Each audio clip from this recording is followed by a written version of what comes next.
a stream that's on time?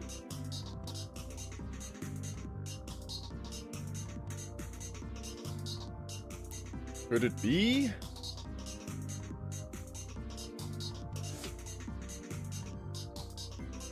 Maybe it could be. What do we got here?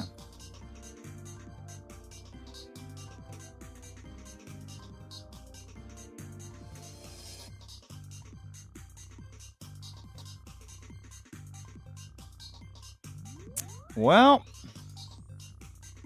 we've got the Smiles Go for Miles Draft League Season 9, Week 14.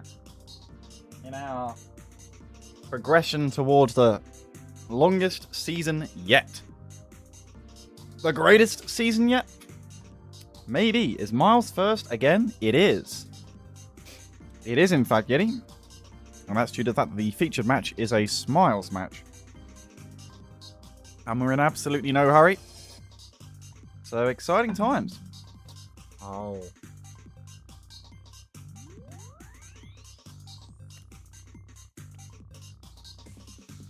What's wrong, Harry? What's sad?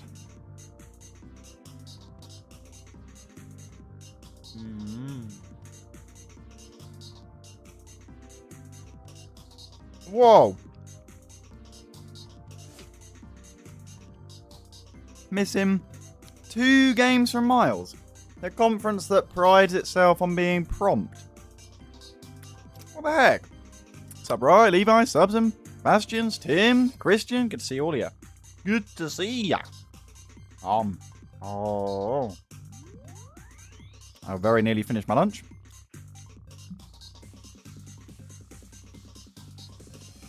What is happening? What is happening to the Miles conference? Ah.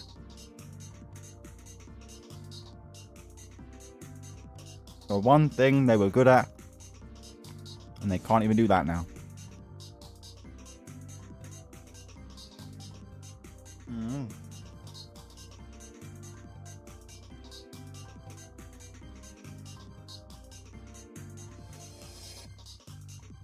So, from the bottom up, in the Miles conference, we do have the Fish Pond SuperRods. They are minus 52. One difference, which...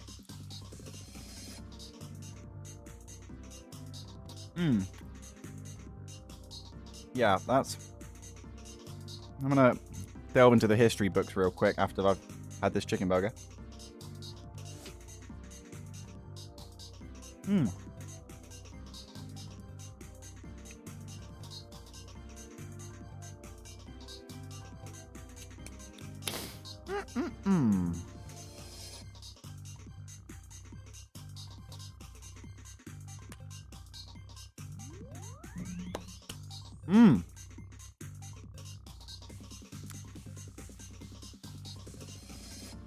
Also,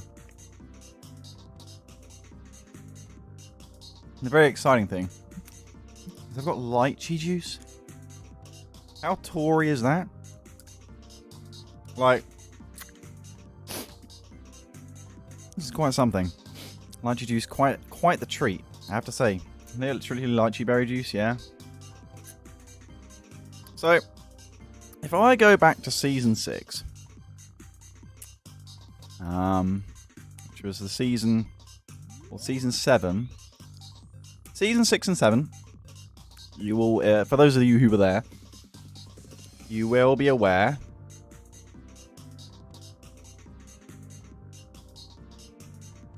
that we did have the Mindle Munchlax. Now, this isn't a fun thing to research, but it is always interesting to see what the statistically weakest season is. Because, you know, you never know when it might come up in like a Kahoot or something, which I haven't made for today, but man, I wish I did.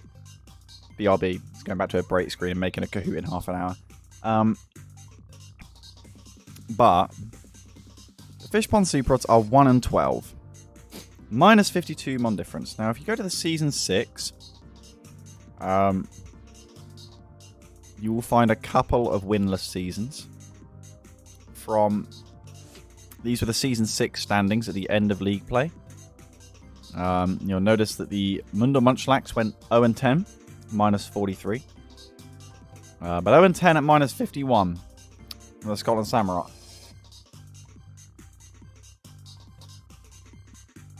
Is a deficit of over 5 mon difference per game. But then you've got to realise that the SuperRods have done it for one more game. Obviously less than 5, but they have lost 11 out of the games they've played. 11 out of 11. Which I don't know if anyone's done before. Tim has, at minus 35, a significantly greater mon difference. Of the Bradford Bulu, that's Season 7. Last season we were looking at a far different complexion. The weakest team went 2-11. Which is a very different matter. Clearly the depth is increasing. What about Season 5? Season 5 did see the Sussex Sharpedos go 0-14. Now they did get a win in the final week.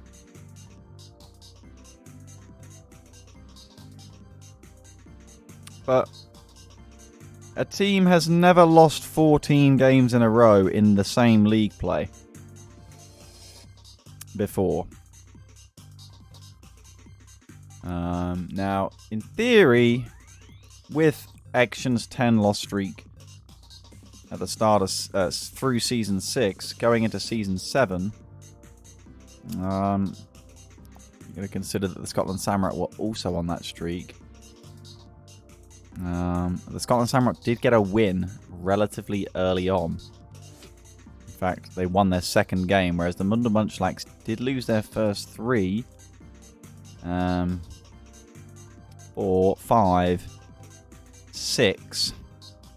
My goodness. 6. So it's a 16 loss streak from the Mundo Munchlax. Before they beat the Bradford Bulu. But the Scotland Samurott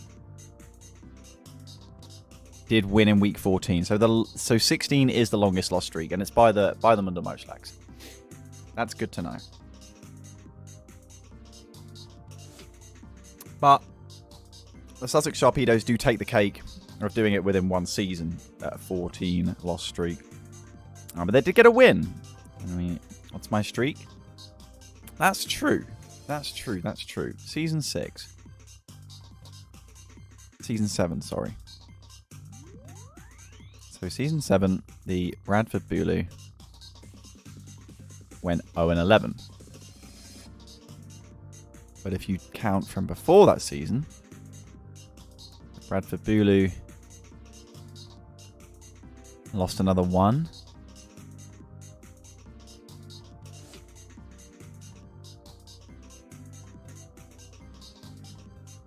2.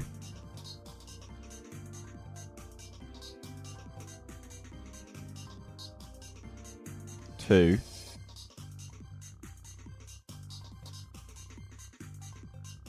What am I on? That makes 13. All through Season 7, then into Season 8. Oh my god! Tim lost 21 games in a row.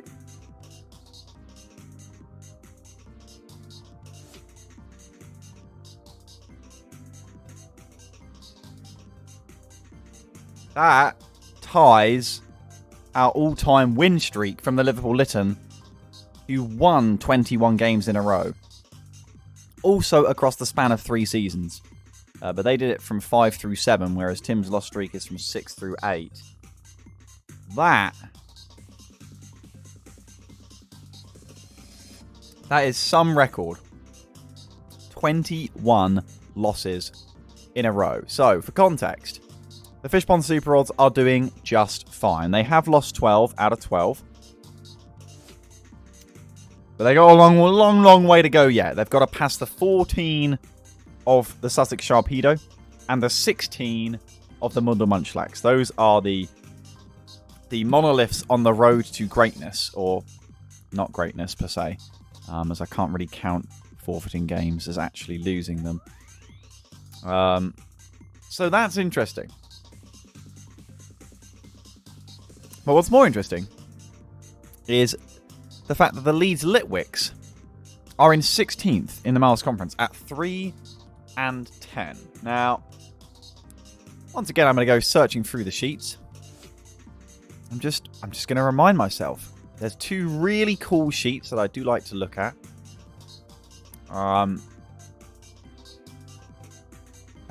We've got Season 9 mid-season power rankings and Season 9 pre-season predictions. These are just great to have a look at. So the Leeds Litwicks were predicted to come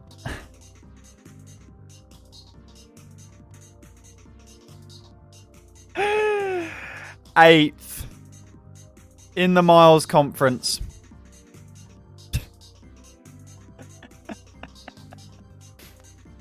Just have a little look back. I mean, I don't really want to show it, but you can see it yourself, so I'll just let you see.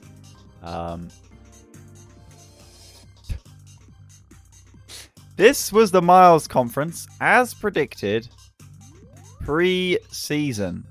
Ah, it's bad. I screwed it.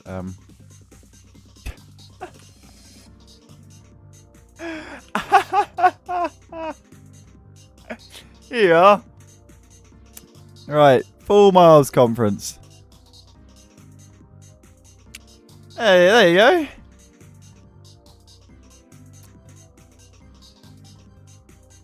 Ah, 62% of people had the Leeds Litwicks making playoffs.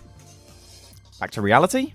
At the moment, they're 3 and 10, and barring winning all their remaining matches by a significant margin, that they're out of contention. They were predicted to come 8th. Now, a lot of the preseason predictions, and as well as mid-season power rankings, would have to be adjusted and scaled for the fact that, of course, we've had a dropout each in each conference. But,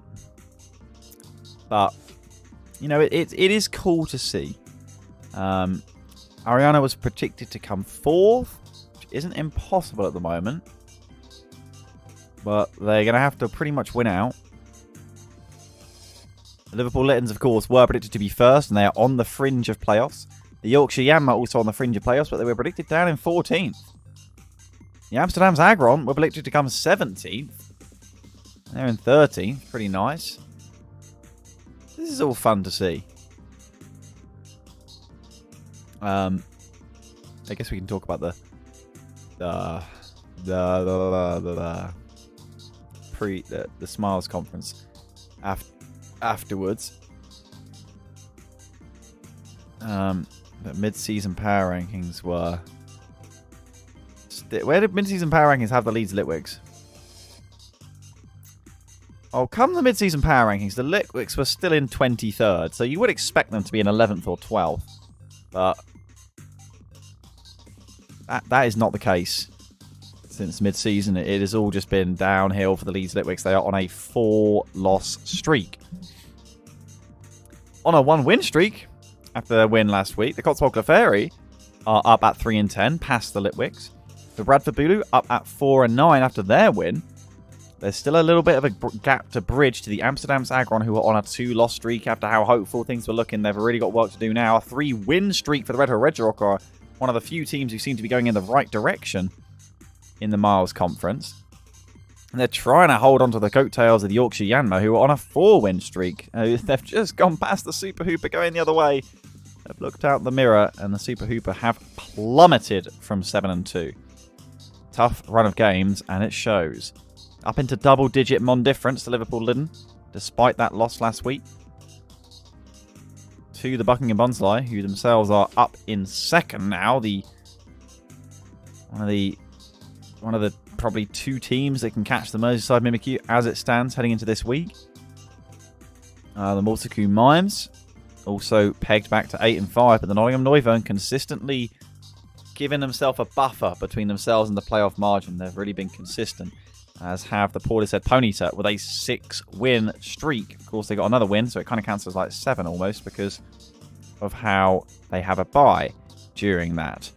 Gloucestershire Gallade pegged back down to 9 and 4. It is very spicy all the way through the Miles Conference. Now, I've not opened any of the replays, but should we look at some of the replays? What's up, pudding? What have we got here then? Well, this is the Smiles Conference. You'll notice the Smiles Conference has a bunch of replays, only missing one. We don't have the Litten Vs against the Amsterdam Sagron. And we don't have the Super Hooper against the Red Regirock. Unbelievable. Well, we're going to work our way up the replays in the Miles Conference. And we'll be finishing with the Nottingham Noivern against the Gloucestershire Gallade in the conference. And our second replay is going to be the Scorbunny Vs Starmies against the Merseyside Mimikyu. A huge matchup. We saw the Merseyside Mimikyu destroy in a huge matchup last week against the Gloucestershire Gallade. So I'm curious to see how they recover against the Noivern. Right. Replays on the right side. That's nice to see. And we've got our first matchup here. Our first replay. Goodness knows when this battle was played. I will hopefully get the right capture any second now. 3-0 Kimbo. You believe in the 3-0 Kimbo? I'm excited. Once I can get this to work correctly. Yes, once I can finally... I just think I've glitched it. Like, it looks like I'm... That's fine, I found the folder. If you don't believe in the 3-0 Kimbo, then what do you believe in? I will assess the situation and see if there is a chance of a 3-0 Kimbo. In my opinion. But to be honest, there's always a chance of a 3-0 Kimbo. So, it's a very static team from the Altarias. Of course, they do have Parting Shot available for the Alolan Persian. But it's pretty much just Kyurem and Talonflame. No other offense really being brought from the rest of the team. But in fairness, they're clearly going to try and sponge up the offense of the Hyper Offense lineup from Joe. But I have to say, that doesn't usually work when a team is as Hyper Offense as this. Magikargo is even a problem. Although I guess Clefable's pretty chill on it. Magikargo kind of stops anything that Talonflame wants to do. And as for Kyurem, Kyurem is the only sole problem here. Like, that's literally it. With its coverage of Ice Beam and Earth Power, there's no super safe switching. Everything is on Kyurem. I don't think... Nah, I don't think this is a 3-0 Kimbo game, because I think if Joe's going to win this game, he's going to win it 5 or 6-0, and if not, he's going to lose it. Just because he won't be able to break through this sort of 3.5 Mon core. Which is very strong, but I think massively struggles to Tornadus. As long as Tornadus doesn't die turn 1 to Scarf Kyurem with Ice Beam, which would be a classic turn 1, then I just see Tornadus going a bit ham with the completely unresisted Hurricane and coverage of Heat Wave and Grass Knot. Does look a bit problematic, and again, I don't see Talonflame troubling it too much because it's a Magikargo, and there's no safe way, really, for Kyurem to get in, other than the Persian pivoting, but Persian can't switch into Tornadus, so... I don't know, this is one the Altarias really need. How they start turn 1 is critical, because I mean, pretty much all of the battles that live at Litten have lost this season. Had a pretty catastrophic turn 1. Sup, Demphis? Bedgar. Are you in Bedgar?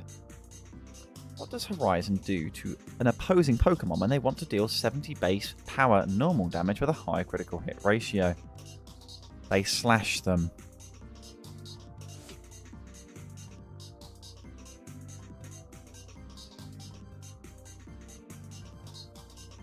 I am looking forward to seeing the slash used in Smiles Go for Miles. And turn 1 is the Gallade opening up, probably predicting the Kyurem and wanting to cover it off, I guess. And immediately starting off with a substitute in front of the Quagsire. And Toxic, of course, therefore blocked. Gets a Zen Headbutt, of course, cannot Swords Dance in the Quagsire's face, but can flinch it. The question is whether it would have Leaf Blade, but it clearly doesn't have room. So I cannot see the Gallade doing much to Quagsire. This is very nice for the Altarias, despite the flinch. And Headbutt simply just going to chip away. Joe, I think, knows that nothing's happening here. But what's going to come in front of said Quagsire? It's Tornadus hard switching, as Ariana does Earthquake. No Toxic there. Huge Toxic that could have been. And realistically, Quagsire did not fear. Then maybe predicted the Nihilego, although that would have been a bit wild. Hurricane is going to hit and confuse. A disaster with the Life Orb damage. Hurricane's just going to clean up Clefable. Does hit both of them, but like the confusion ends up not mattering at all. There's just no switch in to this Tornadus. Ariana baiting with the Heat Wave. With the Occa Berry. Does Gyro Ball kill? It does not kill. Something else is going to have to get chonked. Quagsire hoping. And it's Hurricane. Predicts the switch, does Joe. Cleans up the Quagsire. And the Tornadus is gone. But how much damage it has done. No Clefable, no Quagsire. In comes Gallade. And it's a Persian to open. Gets the Toxic off, but it's gone. Oh, it's not gone. It lives. The Fur Coat. Doing insane work. But, like, this is so ropey. Nihilego's going to come in on Parting Shot. It is Parting Shot. Now we could see Ferrothorn. Okay, but then Hidden Power. Fire. Eden, thanks to the drop. And there's Leech Seed. No Gyro Ball. Probably predicting the switch into Magikargo. Joe happy to stay in and just try and get rid of this Ferrothorn. Fire him in on the double. Obviously will have Earth Power. And indeed it does just click it. Joe not wanting to risk any of the other mons. So that does open the avenue for Talonflame. Of course it's going to really struggle to kill the Nihilego unless it's running some crazy stuff like Steel Wing. So this is real close. You turn Iron Barbs out. We're really... Tornadus when it doesn't die turn 1. It's pretty happy, isn't it? It is. Well, there's no Ferrothorn now. And there's nothing other than Earth Power Kyurem to deal with this Nihilego. Knockoff will get rid of the Babiri Berry. Power Gem cleans up the Persian. Kyurem Mind Games beginning now. And surely Joe goes Flygon here with how valuable the Nihilego is. Is it predicted by Ariana? Draco Meteor gets the kill. Joe down to 3 mons. We know what this could mean. There's Nihilego in. Talonflame in off the swap. It's Ice Beam for the win at this point, which could mean, assuming Nihilego doesn't get crit or flint or frozen, this could be the 3-0 Kimbo. Because I imagine Power Gem kills at +1. It's Earth Power to get the kill. Denies us the 3-0 Kimbo. Ariana playing for the Mon difference. But she's already got so much Mon difference. Really just needs the win at this point, to be honest. But then Ice Beam couldn't crit to kill, surely, the Gallade. So fair enough. It's a 2-0 for the Liverpool Litten. And that Tornadus just... Where was the answer for it? Was there an answer for it? You know, well played. Honestly, from both sides. Ariana just made the wrong 50-50 cool risks on a couple of occasions. And there's not much more you can do there. This seemed so difficult. Was there anything else they could do in terms of drafting? Well, I can have a look at the Altarias team.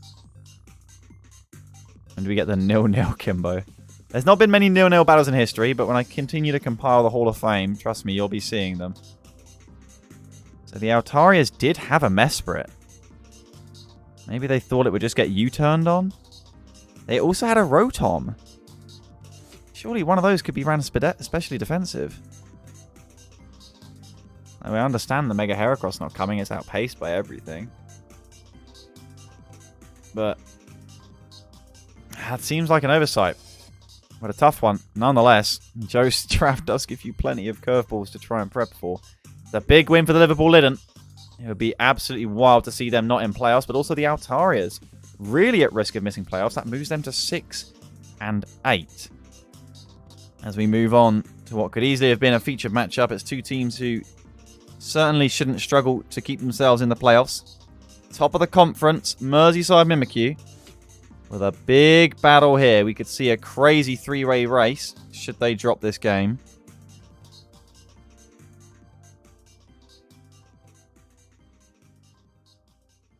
And they're up against the Starmies. Starmies, of course,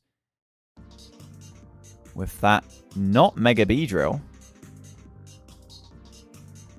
They didn't bring the Mega Beedrill against the Mega Latios.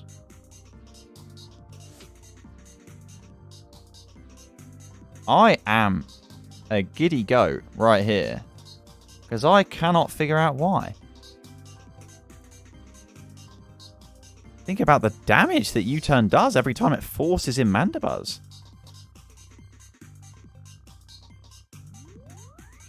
I mean, clearly there's priorities elsewhere. Of course, free Psychic type moves for Latios as well, as there is no Skuntank. So that's fair. There's the Marowak, the Medicham. The normal Medicham has come. And Mega Beedrill has not. So you would assume it's Scarf Medicham to get like some big ice punches off on the Latios. High jump kick maybe does do a lot. And two-shot Mandibuzz, which is critical. And it does thread a Nidoqueen as well. So I'm curious what Sniper's got in store here, because the way I look at it, I think Mega Latios is going to fuck some shit up. That's the way I see things. Of course, the Marowak should be there to try and shut down the Xurkitree. The Kartana will struggle with Zapdos. We'll just simply be knocking it off, and only if Zapdos gets misplayed and lost will Kartana start to have a humongous impact. The Zygarde is there. Will it be like Whirlwind Mandibuzz to try and stop any jazzy setup? But if it's going to be able to deal with Latios, then it's going to have to be Scarf or Dragon Dance or Sub. It's going to have to be one of those three, or else it just gets bonked. So I'm curious. We could see some very cool Alolan Sandslash jazz. I just worry that Kartana with Scarf still outspeeds it in the hail. And it would have to manually set its hail. So this is going to be very interesting between two of the top teams as it stands in the conference. The Starmies, an absolute must-win in their pursuit of top two. Should the Merseyside Mimikyu win this, you'd think they're locked into that top two. What is the opener? It's a Xurkitree opener. Medicham gets in straight away. Alright, it wants to fire some shit off. It lives the Dazzling Gleam from Xurkitree. Bonk! Were they both scarfed? Huge kill, although the Xurkitree... the Xurkitree is a big kill. Let's reveal its scarf, though. And here is the terror that is Mega Latios. Does Earthquake on the switch. Eaten up well by Mr. Alolan Sandslash, who goes for the Ice Punch. It's unlimited HP. You see Toxic Orb on the Flareon. This thing wants to hit hard. Zygarde is forced in to try and take the Flare Blitz. And Flare Blitz it is. No reason not to click it. That's a lot of damage on Zygarde. Forcing a switch to Mandibuzz for that U-turn. What's Zygarde going for? 37%. That's a lot of damage with 1,000 arrows. Usually a weak move. It might not be defensive Mandibuzz. Or it's like ban Zygarde, but probably wouldn't be the case in this matchup. Nidoqueen. It's going to be a free U-turn for Zapdos instead, but who's going to deal with the Nidoqueen? Medicham comes in, wants to try and fire off, but doesn't know what it wants to click. It's probably Ice Punch, I guess, because it covers both. 43%, and the Rocky Helmet takes it down. I guess that could work out for Sniper, though. It means that Mandibuzz is chipped and potentially able to be forced out. Zygarde comes in, thinks it can break it, goes for that Outrage, but Mandibuzz lives. Mandibuzz lives. Oh, man. This is clearly not what Snipe had in mind. I thought it would be the Sandslash that would come in. Flareon doesn't want to switch in too many more times to it, but I think Sniper probably got something from the calc that said that Outrage would kill, and this is going to be rough to come back from. Zygarde's still alive, but Mandibuzz is full HP. And Medichamp's died for nothing. And Zygarde is crippled. Switch initiative. Goes to Rye. Latios comes in on the Vaporeon. Toxic! Oh! It's a wish. It's a wish. Thunderbolt. Sorry. Baton Pass into Zygarde. Zygarde is here. Is it Scarf? It looked like it did a lot of damage. It's dead. It's not Scarf. I doubt the crit mattered. I really do. Well, in comes the Sandslash. Knockoff will get rid of the Rocky Helmet on the Mandibuzz, but a bit too late. The Mega Latios has done its job. It's game. It just depends on how much buy at this point. Probably 5-0 or 4-0. It's been rough for Starmies. Try to break the... They full committed to commit the Mandibuzz, and it didn't work out. You give an inch, and Mega Latios takes a mile. Thunderbolt does 2-shot. The Vaporeon. Ice Punch doesn't even kill it when it clicks the wrong move.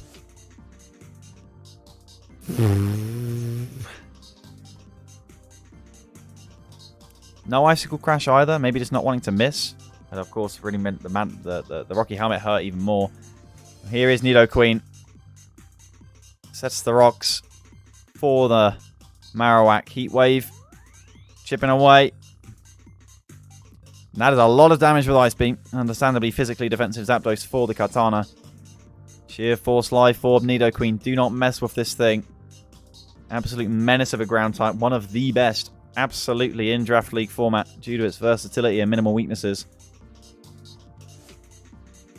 And Thunderbolt also there for the kill on Vaporeon. Earth Power should clean up the Marowak as well. It is 5-0 domination from the Merseyside Mimikyu. Such a versatile draft on the Starmies. You could think this easily could go different should they meet again. But the Mimikyu will happily take that and all but lock themselves into that top 2. What a win that is. And poor Zygarde just thought it could break the max defense Mandibuzz. That's very sad. Alright. We got another big match on our hands here. The Bradford Bulu against the Cotswold Clefairy. Right next to each other, these two next door neighbours. We are here ringside with the Bradford Bulu. Expected banded max attack Zygarde. I mean, it is banded max attack. Oh my god. I thought you must have calced it and thought that the Mandibuzz wasn't like max defense or something. That's a shame. Because I don't know exactly what the Sandslash set was. Alright. Tim versus Joda. Loser out of playoff contention. Undeniably. The Dugong has come to the club. What are we going to see Dugong do in this matchup?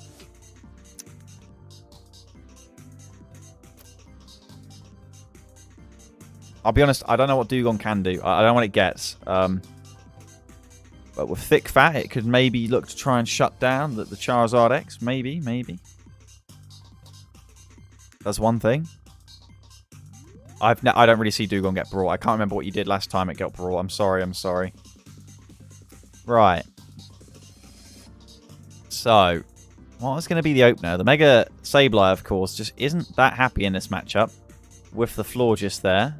And as much as it wants to spam knockoff, there is a Cobalion there as well, although I doubt Cobalion can really do much to Mega Sableye, so maybe it's not too bad. Houndoom struggles to break the Florges. Aromatisse is decent, certainly for the Aselgor. This could go either way. I don't really know what to expect out of this. We got a Metagross opener. Could be rocks, could be offensive. Although Tim never sets hazards, so maybe he has in the past, I'm sure. It's Swords Dance turn 1 from the Cobalion and gets hammer-armed to the face. You don't see any items from either side. The close combat doesn't even come close to killing, despite the raise. And a hammer arm is going to take it out. One Steel Boy for another. Here is Hooper Unbound. Gets Bullet Punch for some fair chip. As there's no safe switch into that monster, I guess. Although Aromatisse could probably, or a predictive Gunk Shot could have been wild. And it is Life Orb. That's a non-choice Hooper and it's revealed. So in comes Landorus, knowing it can outspeed and get that free U-turn off. You would expect. Rotom comes in. It is the U-turn. Perfect time to get Sableye Megad. Me and Tim thinking along the same lines here. Is he going to go for the knockoff? It's Hydro Pump to the face. Ooh, it's Toxic and it misses. That's rough. Rodon watch for the free Volt Switch here on this recover.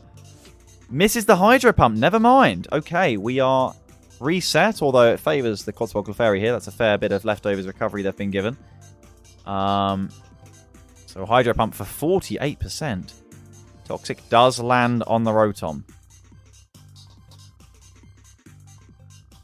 Game wasn't really important. I don't know. I feel like you really want to get top 2. Top 2 is a win in playoffs.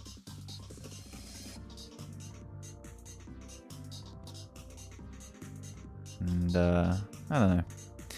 No Hydro Pump crits.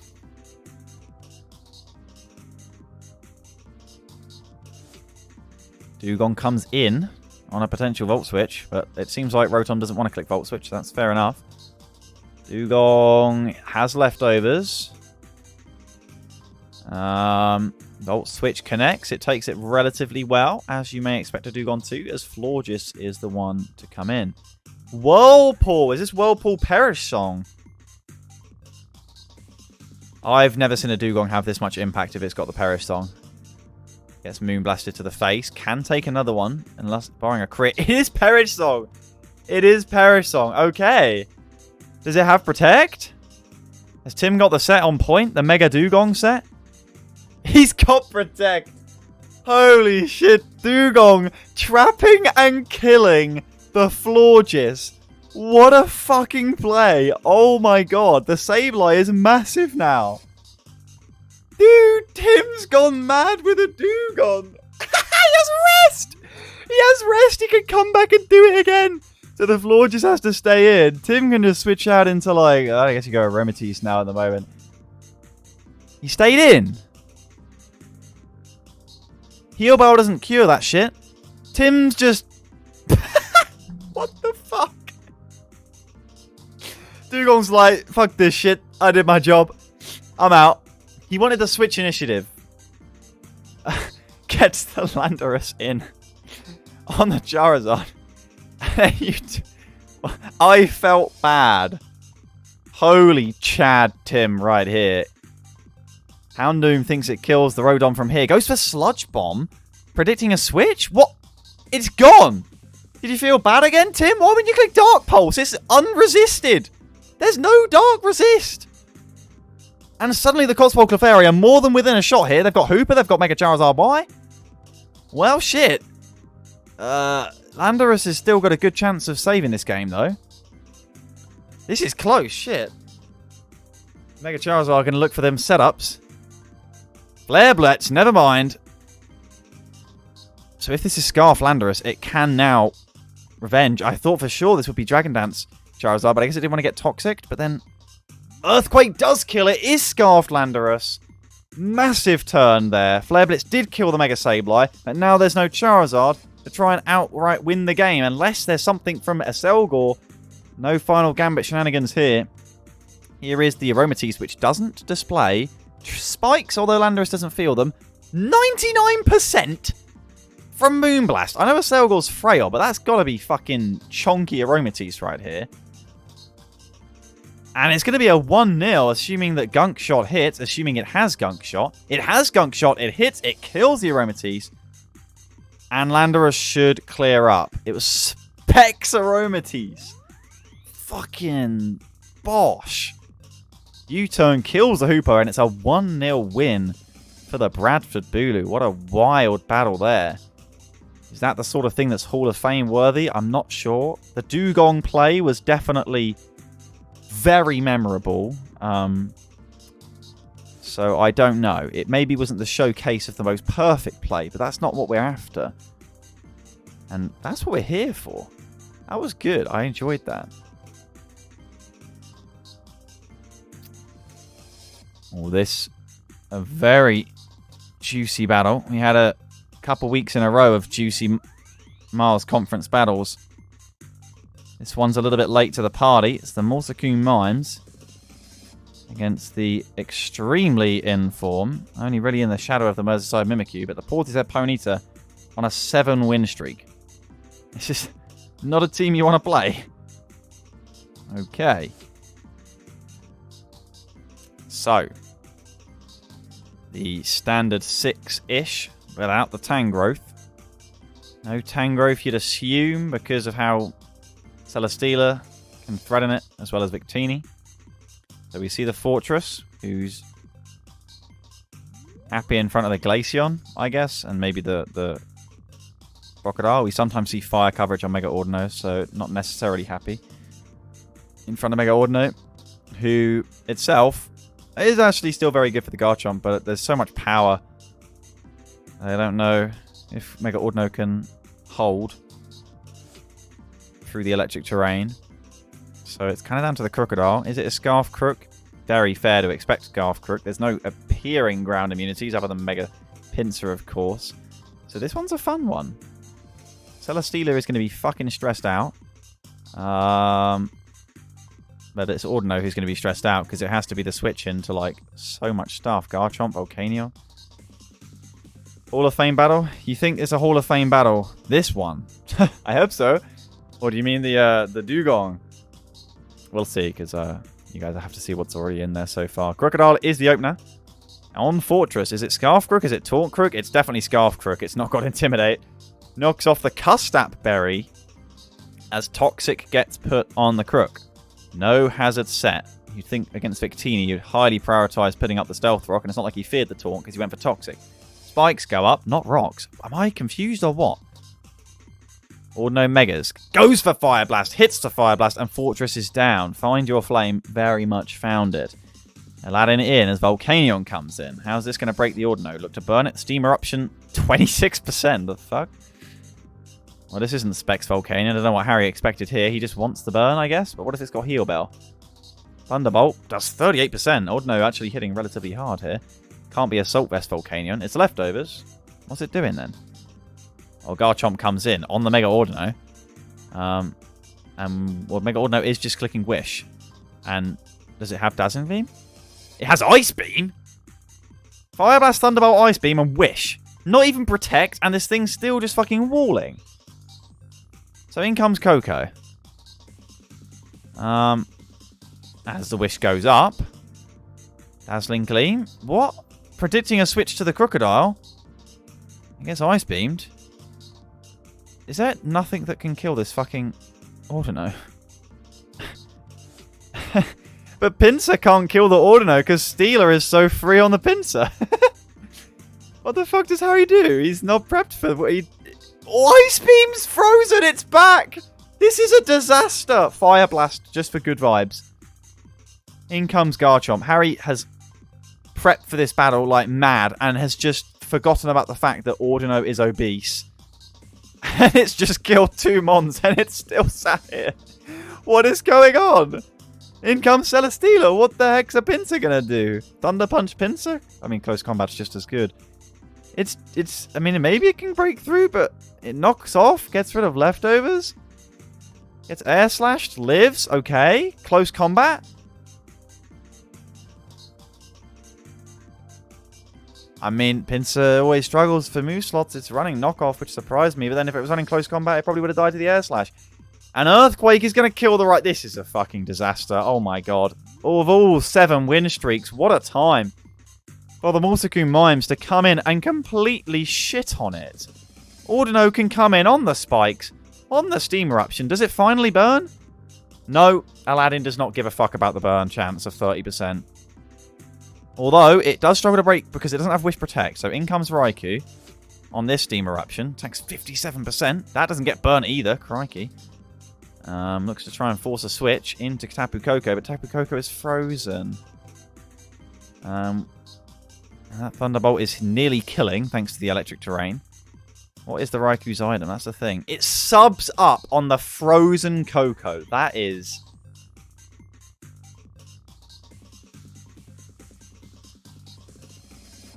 This is looking like 6-0.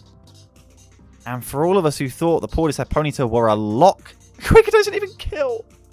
A lock for playoffs? They have been pulled right back into it.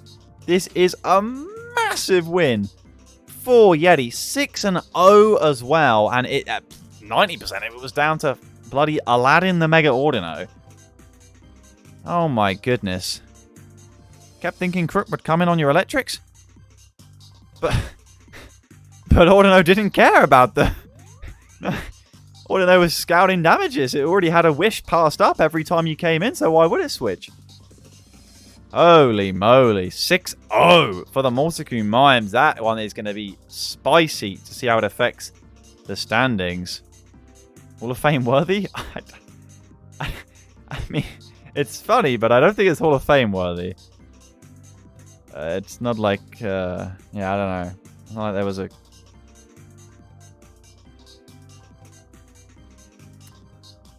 well, certainly with the Merseyside Mimikyu taking out the Stock Market Starmies this week, it is pretty much down to the Buckingham Bonsly. Can the Buckingham Bonsly keep the pressure up on them? Well, the Buckingham Bonsly, if they're going to keep the pressure up on the Merseyside Mimikyu, and you're not going to believe this, but they are going to have to beat the Fishpond SuperRods, who have a mega logo. I don't want to talk about this battle, says Vex. Is definitely Jabatism.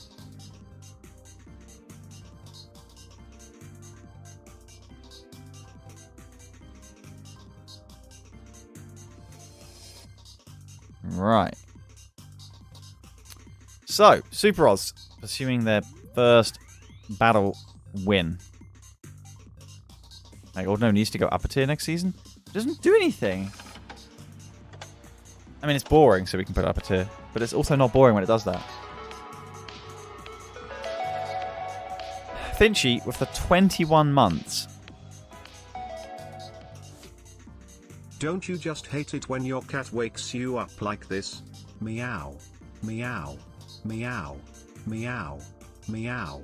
Meow. Meow. Meow. Meow. Meow. Meow. Meow. Meow. Meow. Meow. Meow. Meow. Meow. Meow. Meow dot meow. Meow. Meow. Meow. Meow. Meow. Meow. Meow. Meow. Meow. Meow. Meow. Meow. Meow. Meow. Meow. Thank you for the 21 months. I don't have a cat, so I don't entirely know how that feels. But the Prime. I like that. 67 months resub, perhaps. So, we know what we're getting a lot of the time from the Fishpond SuperRods. The question is, do the Buckingham Bonsly know? They have brought the Mega Absol, so they're hoping it's going to do something. Of course, it's very free to switch in on the likes of Cofagrigus. It's great against Cresselia. And, of course, Latias. So, understandable bring. Let's see how much it can do. Absol with the opener. Wanted to get that magic bounce off early, but Aggron certainly doesn't care about it. Forces a switch immediately into the Jirachi. As Mega Aggron, who cares about setting rocks? Because you don't want to get yourself caught by the Mega Evolution of Absol. So, sets up the Heavy Slam. Starts hitting. Earthquake chipping away at the Tapu Fini. Tapu Fini is running leftovers. And goes for the Iron Defense. And Heavy Slam still does a fair amount of damage. Tapu Fini not really weighing much, so... Tapu Fini almost... I mean, it could have rest with how long it's planning to stay in. As Aggron just sort of tries to hit it in the face. Substitute is there from the Fini. Aggron has Roar! Okay! What a play from Sigmoid. Forcing a switch. Dodges the Earthquake going into Mismagius, but Mismagius, there's been no damage on the sides of the Fishpond SuperRods here. Crawdaunt comes in on a predicted something and gets Z Shadowballed. Takes it. How much can it do with Aquajet? Doesn't go for Aquajet. It's dead. Okay, right. Well, Accelerot liked that a lot. And by that I mean Lycanroc. In comes the Aggron again. Never mind. It's fucking Zoroark. Down goes Mismagius. Vex didn't think about that scenario. Could have sacked the Fini to scout. And in comes Cresselia. Hawluchas can't rig you out of this. There's no way. Cresselia eats Lucha for breakfast, Psychic, or Moonblast. Surely, with some sort of ability, Cresselia should actually get Moonblast as a stab move. And a switch is forced to Jirachi. Okay, because it's probably got the berry. Vex realizing that he kind of needs the Finny to set up the terrain first, and it's Trick Room from the Cresselia, who is doing not much damage with the Wish, it has to be said. A U-turn going to be passed to the Tapu Finny. That's the Wish U-turn synergy. Misty Terrain is up, and Finny is just fine, thanks to the Jirachi. Here is Aggron. And it starts to calm mine, but Aggron has Roar. Moonblast will crit for nearly 40%. Roar will force out the Finny. Issue is, nothing really is doing a lot of damage to the Buckingham Bonsly at this point. Jirachi's switch is forced on the heavy slam, and that's a lot of damage there. No time to pass up a Wish. Mega Aggron putting in the work. Iron Head. Does it flinch? 60% chance? It does. Vex surely can't back himself to get all of these flinches. Does U-turn. In comes Finny. Earthquake crits for 40%. The Bonslys are not through the woods yet. This is a tense 5v5. Moonblast chipping for more damage. There's no rest or anything on this Aggron, although Showdown does display it as still having night days, which is quite funny. It's Moonblast continuing to hit away on this Aggron, who has no special defense investment, quite clearly. Vex just happy to get this Aggron out the way, except Aggron is going to be saved, although it can't outspeed anything. Cofagrigus comes in. Alright. Which is going to allow Finny to be saved and the Misty Terrain to be reset. Not a play I can see how it will work out for the SuperRods. Well, in comes Absol, forcing a switch to Cresselia as Absol Megas and goes for the substitute. Okay.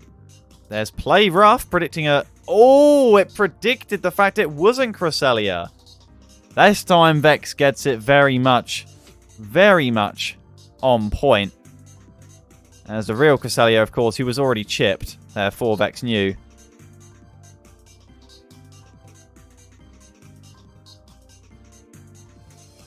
And this is the collapse, and I think it might just end as another 5-0. Which isn't too much of an improvement. That crit probably mattered for the Fishpond SuperRods.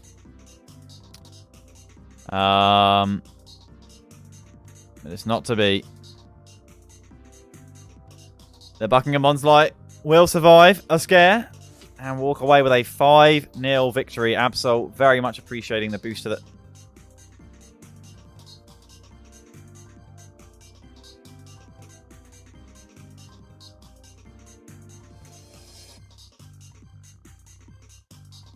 Well, here's Lycanroc.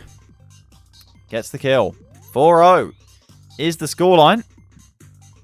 And that is a bizarre battle right there. The Buckingham Bonsly will stay within a game's reach of the Merseyside Mimikyu, but their Mon difference is suffering in comparison. That last kill could end up being the thing that makes a difference. Who knows?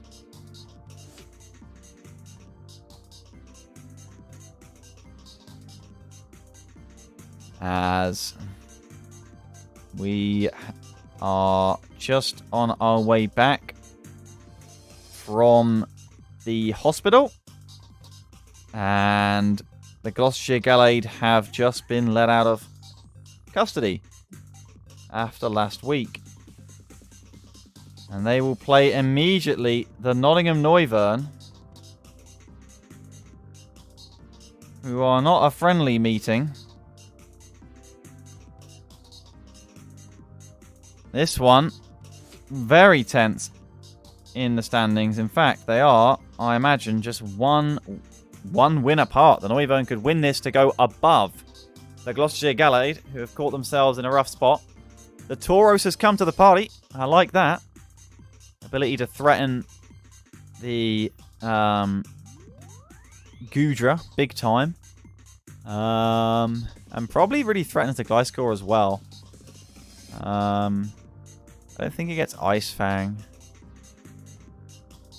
So I don't know. The Moltres dies to Stone Edge of sorts. The Moltres is the primary way of breaking this Venusaur, although Gliscor is very good at it. Could maybe look at some sort of acrobatics set as an annoyance for Venusaur. But between the Rotom Heat and the Uxie, it's definitely whether Subson can wear down the offensive threats of Levi. Levi feels like he's running on a timer, because when he reveals these sets, they've got to have the desired impact. Will there be an intermission after this conference so I can go piss? I mean, sure. Yeah. Yeah, we can have an official Oh Hey piss break as a part of every average Smiles Go for Miles broadcast. Alright. Here we go.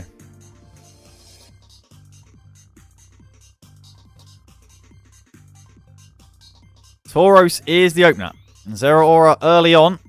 And Tauros clearly looking like a sheer force life orb. Does not want to get close combated in the face. So what comes in from Levi? Does he predict the Leech Seed? He has predicted the Leech Seed and gone to Decidueye. Venusaur could just be knocking off. Doesn't knock off. That would have been a prime knock-off opportunity. But I think clicked Earthquake covering the Zeraora and the Mawile. Spirit Shackle. Tauros is immune. But what can Tauros do to Decidueye? 52% with Sheer Force Rock Slide. My goodness. Tailwind from the Decidueye. I guess it's not that bulky. It's probably running a fair bit of offense. Earthquake there. Gliscor here to sit in front of the Tauros. Has the Toxic up now.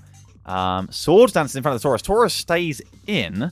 Has Ice Beam. Sheer Force Ice Beam one-shots. Have we seen that before? I feel like an old season had Ice Beam Tauros before, and I've only just remembered that. What a set. Sheer Force Life Orb Ice Beam Tauros with a usable special attack, and the boost it gets from Sheer Force Life Orb is huge. Levi has just had his balls cut off in front of his own family. If his Gliscor was his balls, I guess. It's kind of weird. Well, the poison does proc in consolation for Uxie. I brought it for Gligar. That's when I've seen it. Magnet Rise has once again come from the Mawile, who's decided that it doesn't like hitting things and destroying things anymore. It just likes to do a little floaty dance and then switch out. How do the Nottingham Noivern bring this one back? By clearing the hazards and playing Moltres perfectly. That's how. Well, Decidueye is going to have to get in and defog then. Down goes the Uxie. Gudra still going to get a kill.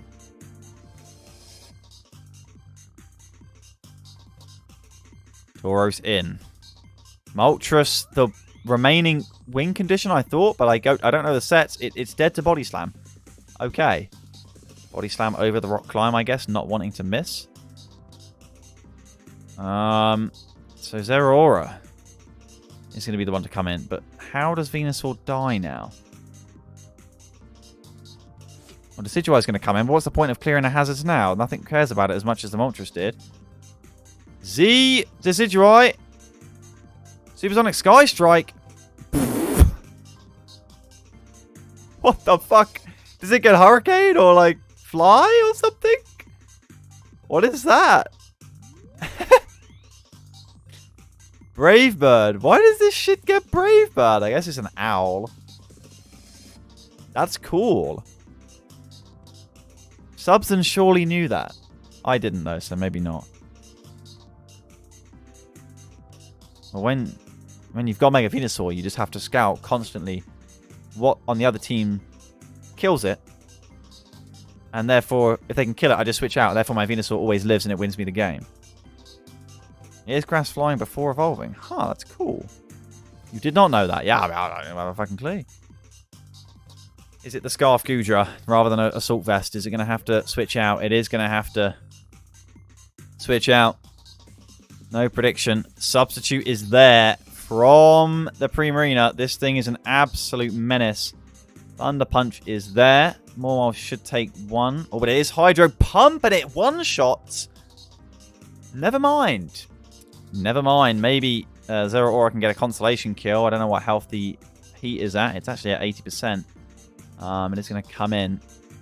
Can it take the Plasma Fist close combat combo? But we haven't seen the item as Error Aura. This is looking absolutely wonderful for... Oh, Overheat lives. It's looking wonderful for the Gallade, who are looking to get back on course. It's very much far from it for the Nottingham Noivern. This is going to be a stressful one. Of course, our standings that we see update after this battle. Scarf's Error. Covering off Scarf Morwhile, I assume. Surprising, actually, but I respect it. Goodra getting another consolation kill. I guess get Scarf Morwhile, you thought, because of Scarf Goodra, if anything. That's funny, actually. I like that idea. That's cool. But then Ice Shard, yeah. 3-0, and well played by both sides, but the Gloucestershire Gallade making that advantage count. 3-0 it will be. Bear in mind, of course, we are missing a couple battles from the Mars Conference. Literally a couple battles. Unacceptable. 2 battles missing. We don't know the Leeds Litwicks against the Amsterdam Sagron. And critically, we don't know the Super Hooper against the Red Hole Regirock either.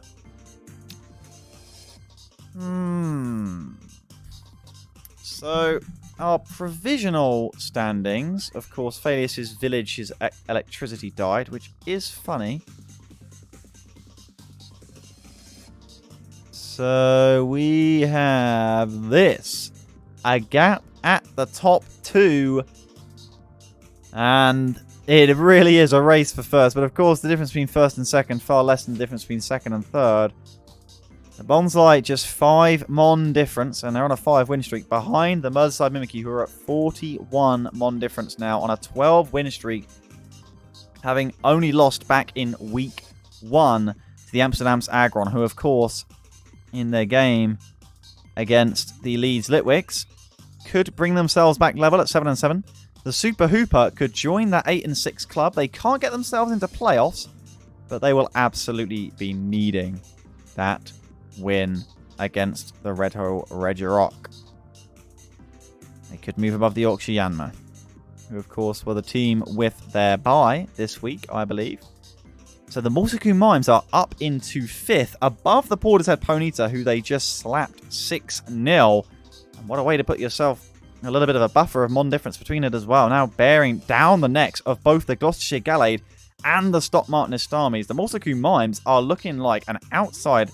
Not even an outside chance. They got a legit chance of top 4 here. Do the Gallade and the Starmies still have to play each other? Because, oh my god, the Mimes.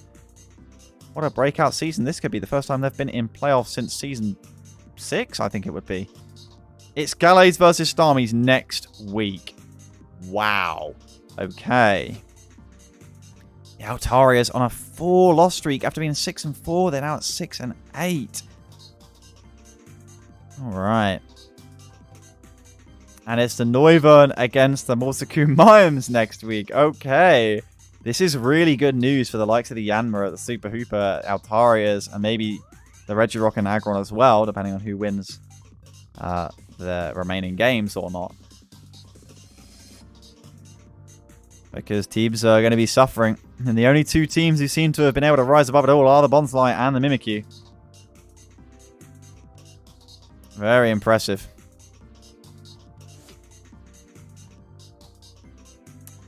In terms of next week fixtures, an early peek while we're browsing.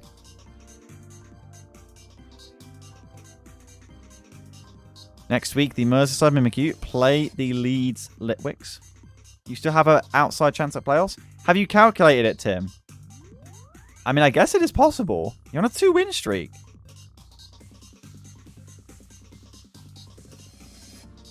I hate playing Phalius. Yeah, I think Phalius is a very tough battle, certainly when it's not Shitwick season, but there won't be any issues whatsoever. I mean, what can he do to Mega Latios? So the Red Hole Regirock play the Bradford Bulu, which is nice. The Vs Altarias play the Portishead Ponytas. That is a must-win for the Altarias for redemption. The Liverpool Litten will be very... It feels like this entire season has been one of the most stressful experiences for Joe in terms of the expectation still on the franchise. So a bye week for Joe is honestly nice to see. So a nice win to get on the ball for them, 100%. They cannot worry about turn 1 as there will be no turns against the Newcastle Nimals. The Super Hooper play the Fishpond SuperRods. Could gather themselves some momentum if they also beat the Red Regirock today, later. The Starmies play the Gallades in this titanic fight for top 4 as, barring a miracle, the two of them are probably out of the top 2 spots now. The Cotswold Clefairy play the Amsterdam's Agron. The Mimikyu Mimes against the Nottingham Noivern. That another highlight matchup. And the Yorkshire Yamba play the Buckingham Bonsly. So the Starmies and the Gallade not only really hoping to win that game, but they're really hoping for a favour from the Yorkshire Yamba right now to bring the Bonsly back into reach, because you would assume that the Mimikyu would do you a favour and beat the Bonsly in the final week as well. So that top 2 race isn't over either, and the Yamba could play a key role in it. So, with that being said, I'm just going to allow Ohei to go for a toilet break because I want to go for a toilet break as well. So we're going to have like an intermission here. Oh, you're already pissed. Well, that's too bad. I need to.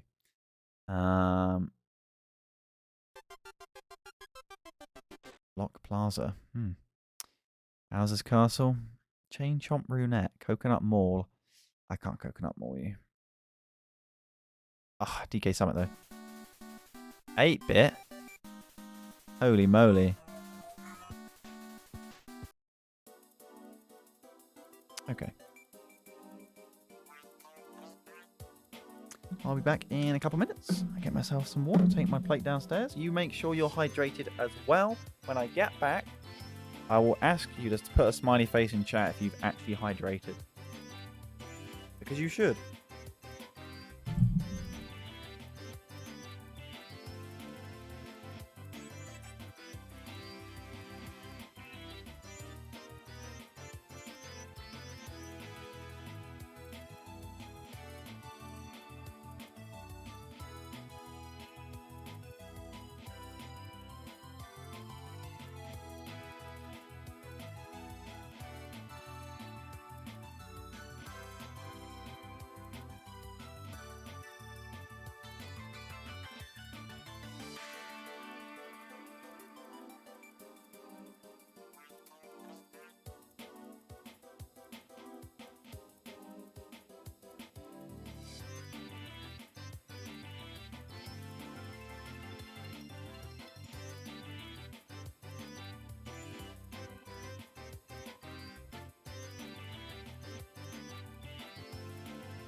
Too hydrated.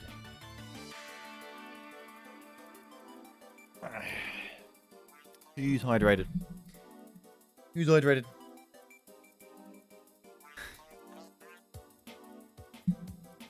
Gallade does not get Fire Blast.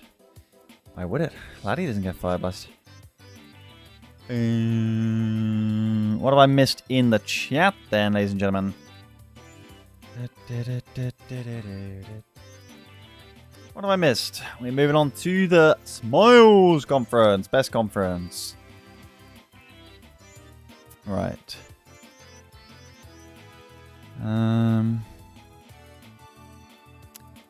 Beck says he only has 3 fixtures left. And Mariah only has failures. I think that's true. Let's be honest, Mega Latios probably gets Gunk Shot to deal with Mega Ordino.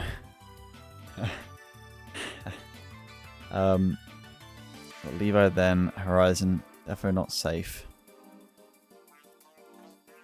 Mega Latios doesn't 2-shot Mega Ordino if you build it right. No, there's no way it does. It's just that Mega Ordino doesn't do anything in response. It can sub in front of it and recover in front of it. To be fair, Dazzling Gleam might break sub if you're lucky. Right.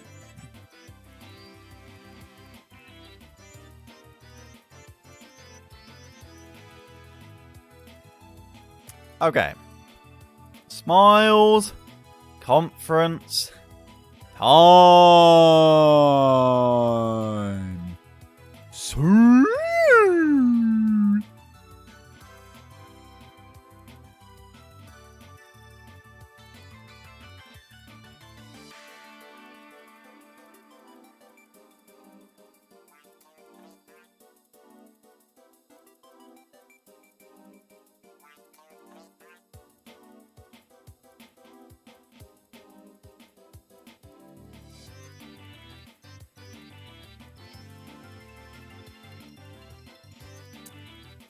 Okay.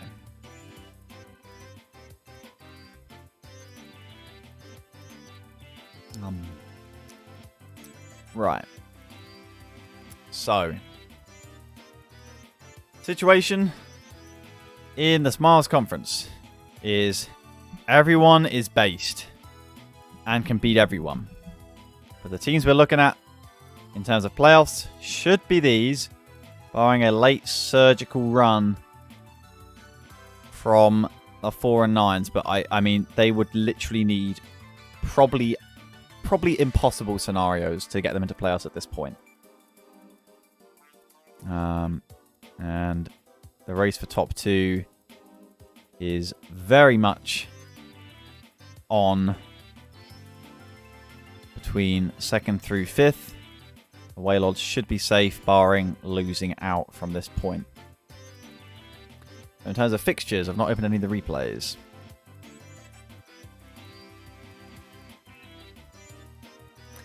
Bellossom against the Scorbunnies. The Pachirisu against the Torterras. The Wailords against the Entei. The Appletuns against the Ludicolos. The Boldore against the Jersey Jolteon. A very exciting game in prospect, and the Samurott against the Belfast Blazikens before our featured matchup. Undoubtedly, unquestionably, a battle of the week. Potentially across both conferences, although we did have the Starmies play the Mimikyu in terms of high-ranking collisions. And we'll have Maddie on for that, although he's still travelling home as it stands. Almost had a week where Smiles was complete. Yeah, I know. We'd really have shown you up, although we're missing the Tampa Turtwig against the Leyton Stone Licky. So what's our first battle? Well, we've got the Scorbunnies, who are a team in form. Although I believe that got dampened upon last week.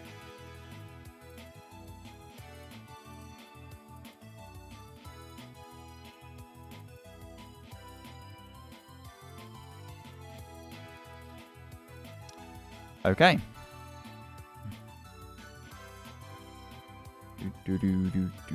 How long can I put a channel point prediction up for?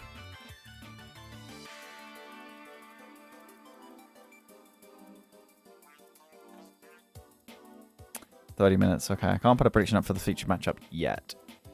Since we'll take a good look at these games.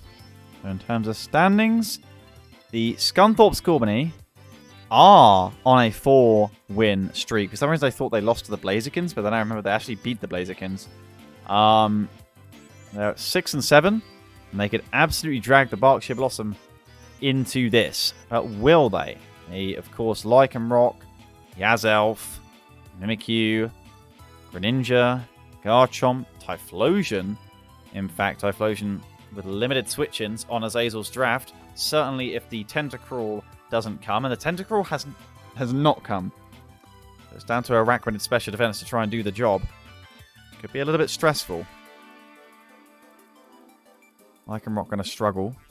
Ampharos still coming to the party, no problem. Such a great mon, of course, when it can slowly Volt Switch, and it does threaten the Mega Garchomp. So Mega Ampharos, a big problem for Bella, for sure. Certainly with Mold Breaker, can go straight through Disguise as well. What a mon in this matchup. There is a Spinder, who I've failed to mention to this point. Spinder is it going to be teeter dancing? I don't know. I mean, there's a Mimikyu there. I fail to believe the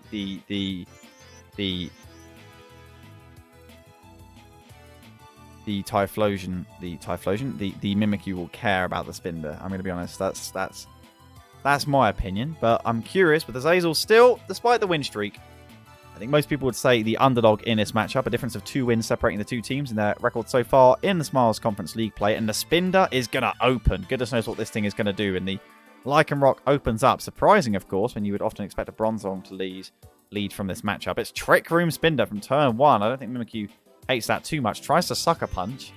And the Mimikyu has Will-O-Wisp.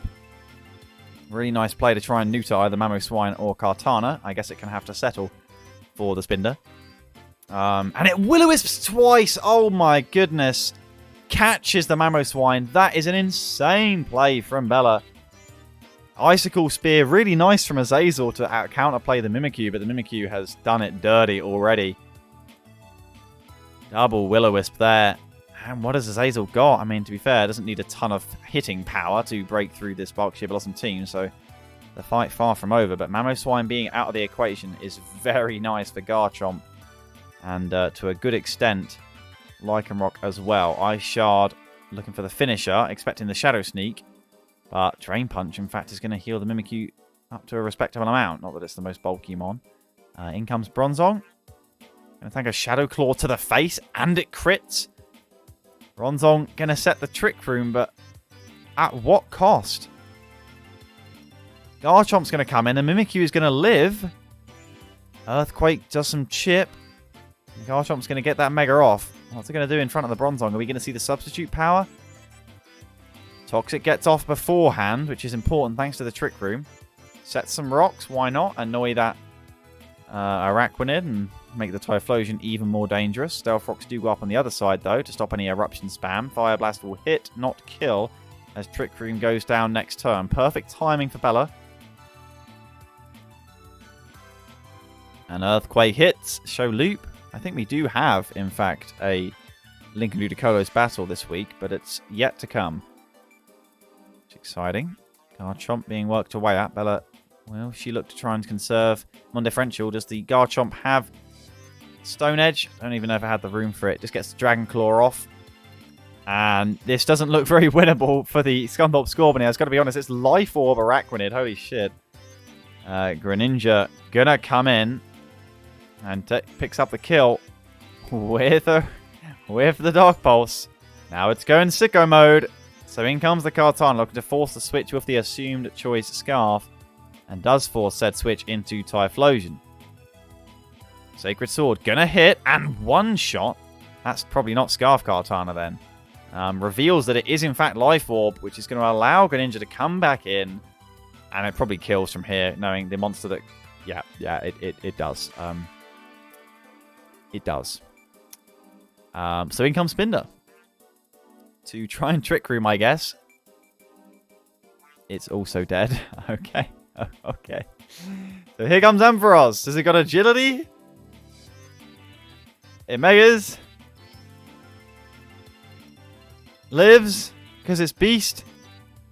Volt switches to kill. I guess it didn't have agility because it was hoping for Trick Room, which was honestly a really cool play. Trick Room Ampharos could have gone absolutely mega this game. Honestly, probably should have won the game with that awesome tech, but that beautiful Will-O-Wisp play on the Mimikyu and just well controlling of the game from there, seeing Bella to a 3-0 win. That's a good battle, though. I enjoy seeing Spinder. Darkbus does 200% on Kartana. Yeah, Kartana's not the most bulky mon. It's okay, you won in my heart. It was a cool idea. I like the idea. 3-0. Vs Bellossom move to 9 and 5 in their outside hope of top 4.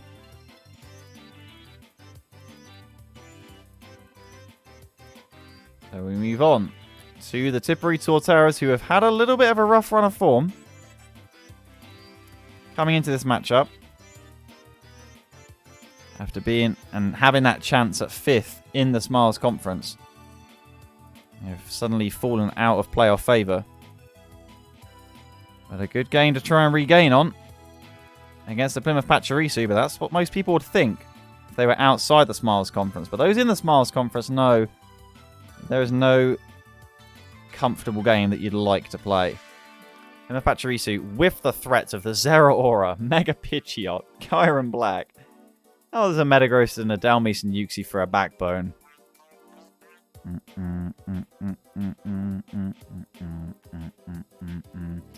We've got the Latias coming for John. And it's Magius.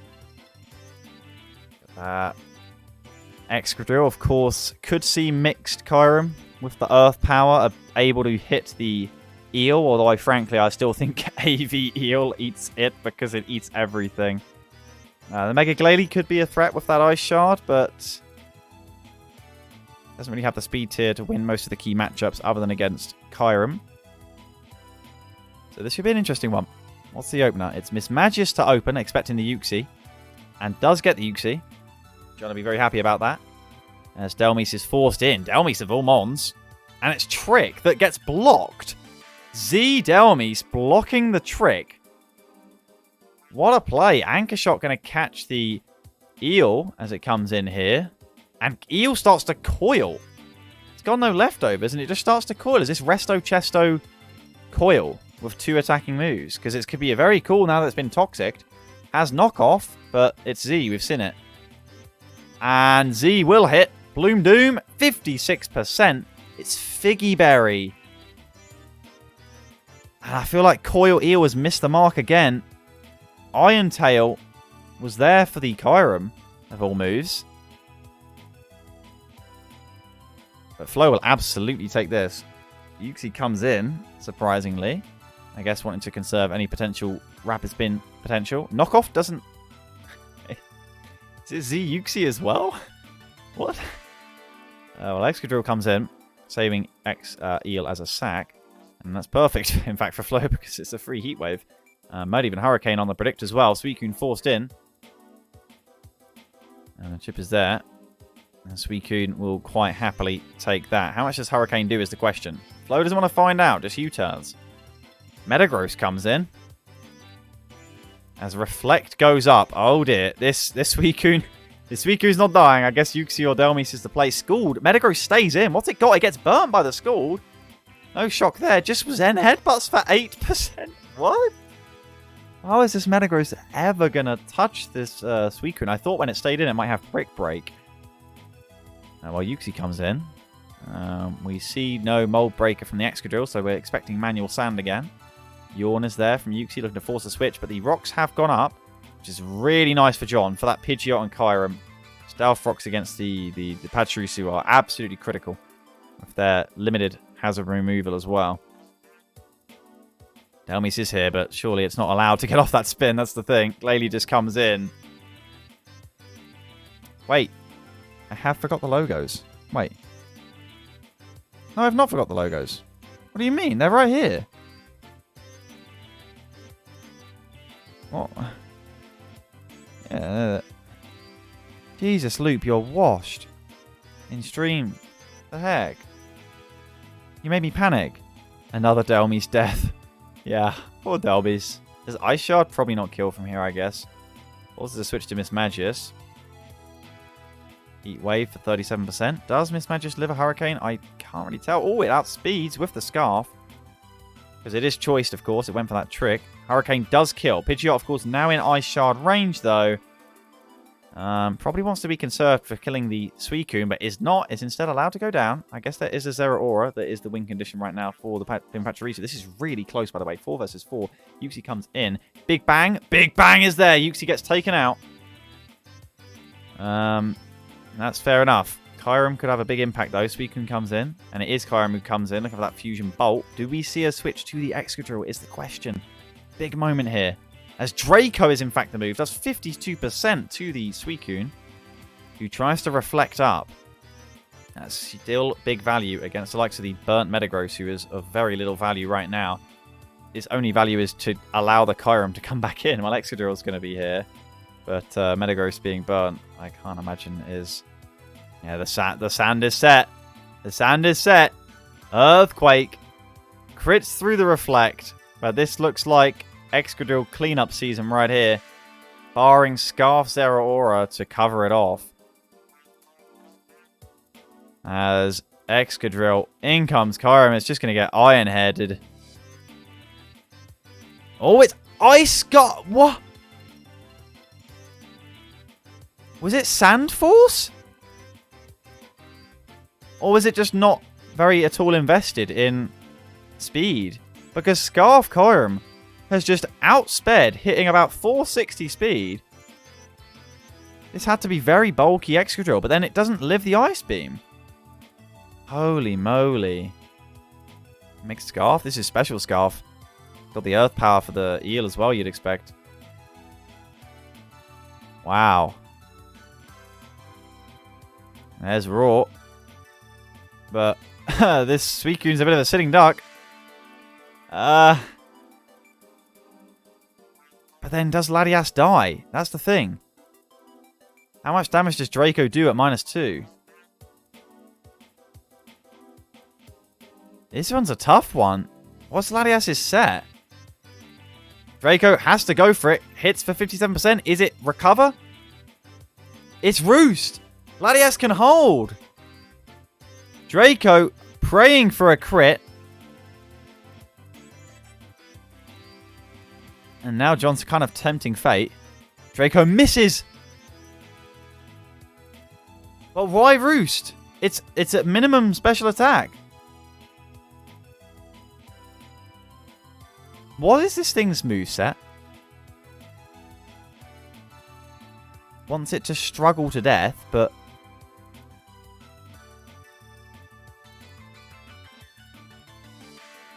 Does it have EQ? Not... Whoa! What? Rocky Helmet Latias, but without physical defense, Knockoff just smacks the Latias. What was it set? I have so many questions. This thing just got mangled by Zeraora. This thing's a monster.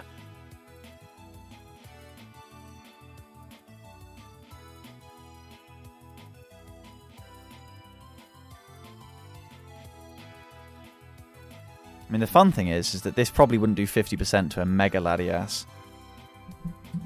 But maybe it does 50 to a Mega Latios. Man. 1-0 for the Plymouth Pachirisu, and that's a massive loss for the Tipperary Torterras. What gen is this? This is Gen 7, so we have the Dancy moves. We have the Dancy moves and Megas, but thankfully we don't have Teleport and Flip Turn yet, and the what did Gen 8 bring? Dynamax, sorry, it was so bad that we never see it, thankfully. So, the Entei against the Watford Wailords. I'll switch sides. Wait, no, I've already put it that side.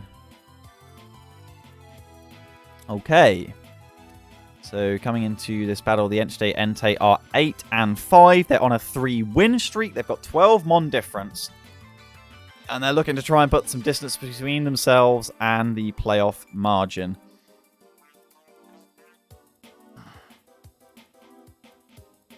So I am bringing things for Mega Venusaur, as Mega Venusaur is the threat, as we all know. But I'm not bringing Mesprit because I didn't have room for it. I thought there would be a Probopass with Magnet Pull for my Ferrothorn, and there wasn't, which was a good debate because I had to respect it anyway. I thought maybe there'd be a Luxray with Wild Charge, Superpower, or Fire Fang coverage. That's okay, though, there wasn't. What I didn't want to see was Heracross and Latios. And we do see both of them, so that's not great. So, yeah. Turn 1, I'm opening Chandelure. Seems like a decent mixed bag. I've got Balloon for the Heatran. And Mega Venusaur is going to get the Mega off and outspeed to whack with a knockoff. This is a faster Mega Venusaur than I was outspeeding. And Shadow Ball does a huge amount. This is a very offensive Mega Venusaur. And it also knockoffs twice in a row. Gets rid of Honchkro's leftovers. As a switch is forced into Gligar, here comes the massive Brave Bird. It does 30%. So yeah, Gligar, I try and punish the free U-turn out. But of course my Ferrothorn has to be running Shed Shell.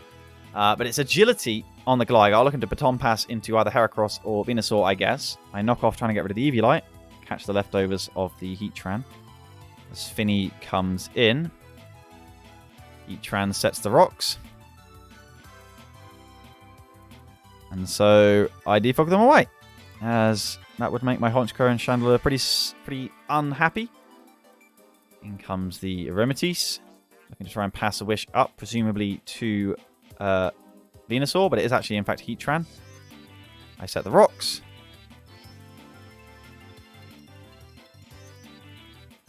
Venusaur comes back in, predicting a switch. And predicted a switch correctly into Diggersby. So I'm thinking maybe I can kill from this range. Venusaur outspeeds. And it has Power Whip. It's full speed, physically offensive Venusaur, which little did I know until after this fact, did literally nothing to Ferrothorn. Not a thing. Here I am expecting some bulky Hidden Power Fire Mega Venusaur. And Cat has just fucked me up with a Venusaur that cannot touch Ferrothorn, but has made the impact required. So know that. I now don't have a Diggersby. With the mega Power Whip, Honchkrow has to come back in. And a force to Gligar, thanks to the rocks, means that Gligar can be killed as long as Honchkrow outspeeds, and it does. Fun fact, Honchkrow did not outspeed Venusaur.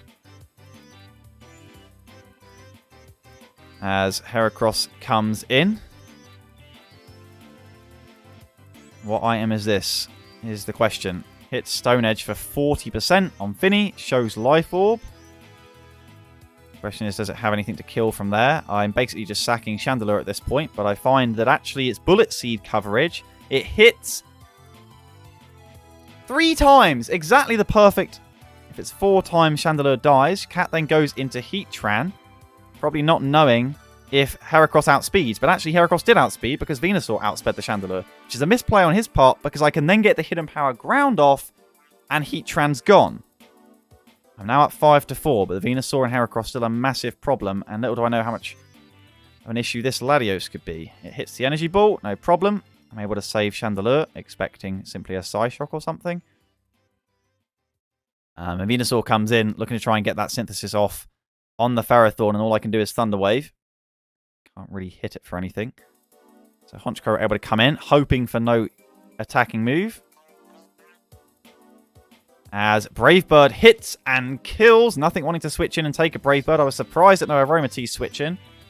But apparently not. Aromatisse comes in. Gets hit. The crit does not matter after the +1 boost. I can confirm. But so much HP Aromatisse has, the Honchkrow dies from recoil. So I bring in Manectric trying to cover off any Heracross coming in, but I'm assuming this is still Scarf Latios. Because Draco Meteor can kill Manectric from full. That's how frail Manectric is. If it's Scarfed Latios, I should be sacking Chandelure here, and I make the hilariously terrible play to go into Finny, who could live any one move, but I instead choose to keep Chandelure, who instead just dies to both remaining Mons. So huge misplay on my part, as I'm forced to go into Ferrothorn and click nothing, but I can't Thunder Wave because of the fucking Misty Terrain, so I have to knock off. Get rid of a Life Orb, and now sack Chandelure. It just makes no sense to do it this way round. Thankfully, we know it's not Scarf Heracross. So Manectric comes in. And is able to pick up the kill with Thunderbolt. And now in comes Latios, which I think at this point in the game should be safe, assuming it's Scarf. But I actually outspeed as I Volt Switch out. So as it turns out, this isn't Scarf Latios. And in fact, it's Assault Vest. And it has Hidden Power Fire. And it predicts the result switch. So Ferrothorn goes down. And Hidden Power Ice cannot kill. Which means as long as it hits Draco Meteor, it's got a 69% chance to one-shot Manectric. Draco Meteor does hit. And it completely min rolls. Manectric lives, and I win the battle 1-0. And it did switch moves on the Finny. At this point, I did know. That's why I stayed into Volt Switch out. Sorry. So I get completely bailed by a roll after playing atrocious on the Chandelure. And for Cat, that ends his 3-win streak. And brings him to 8 and 6 instead of 9 and 5.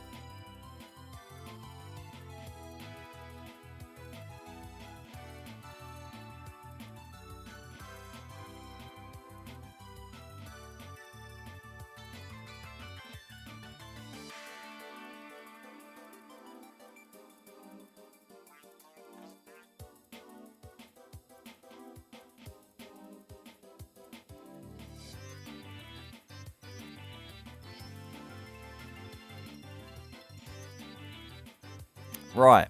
Hey, what's up, Envy? Yeah, you can play Draft League. I mean, there's always got to be people who lose, and through RNG you can always win some matches, as I've shown. So we've got the Arnhem Appletuns against the Lincoln Ludicolos. This one is a little bit more of a contrasting matchup. Appletons are in the playoffs as it stands at 9 and 4, looking for their 10th win of the season. They're on a 3-win streak coming into this game. The Ludicolos, having lost their last 2, are down at 4 and 9 in the, yeah, we probably can't make playoffs club. Okay. So Loop has brought the same 6 mons that he has been bringing since the turn of the new year, but it is nice to see at least 2 different teams during the course of a Ludicolo season. So you would imagine Bastions is ready for what is to come.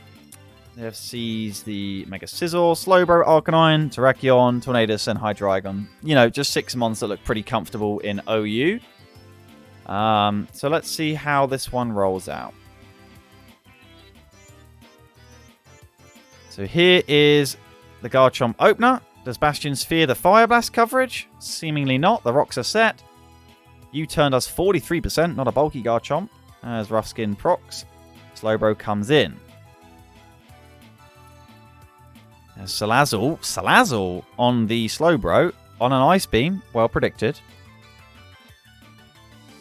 Now a double into the Azumarill, who doesn't usually really like Scald, but predicts a Psychic clearly. Azumarill takes that very well. Could be Assault Vest. As it is knockoff to chip at the Scizor. Does Roost. Happy to take whatever this Azumarill's got, but it does take 43% from Liquidation, which is a lot, certainly given the defense drop chance. A double into the Salazzle, predicting the switch. And Loop is applying pressure to this defensive core of Scizor and Slowbro, but we see the Hydreigon come in as a substitute comes out from the Salazzle, looking to try and get that Nasty Plot out. Does outspeed, but doesn't Nasty Plot, and Sludge Bomb does nothing. Could be Assault Vested Hydreigon.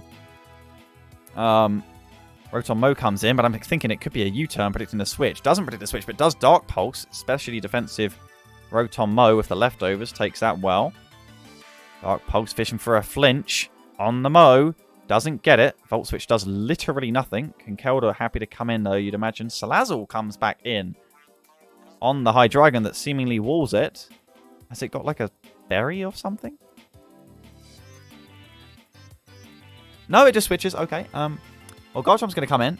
Does it take a Dark Pulse? It does. Maybe it's just not max attack. Hydreigon usually would hit harder than that. Slowbro comes in. Dragon Claw. Is it Rocky Helmet? It is.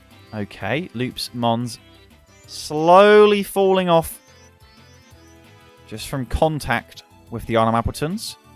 We're yet to break into that offensive core of Tornadus and Terrakion. No need so far. Psychic cleans up the Gars and Roses. What's going to come in to threaten the Slowbro? Is it a Rotom Mow? It is a Rotom Mow. 3 Volt Switches in fairness, without the ground type to block. So Hydreigon is the mon of choice. And it's actually going to get Will-O-Wisped. Interestingly. And I guess thanks to the leftovers, it can take another hit. So this isn't too bad for Loop, but Draco Meteor will kill, as opposed to Dark Pulse. So now I'm still looking and wondering what's actually going to kill Slowbro, and it's basically just a Reuniclus that probably needs to set up in front of it. And I can't see Reuniclus getting fun setup times when there's a Sizzle that can come in and U-turn. Liquidation, though, with 40%, and the defense drop critically, that 20% chance going the way of the Ludicolos, forcing an early U-turn. Not ideal for Bastions, given that the rocks are still up. Liquidation hits again, and gets a defense drop again. But I doubt Knockoff can kill from there. It does go... Oh, it crits! That changes things. The Slowbro is gone. That is such poor RNG for Bastions. 2 Liquidation defense drops into a crit. As Liquidation will continue to pressure the Scizor, Bullet Punch will just say, screw it, I'll just kill you off.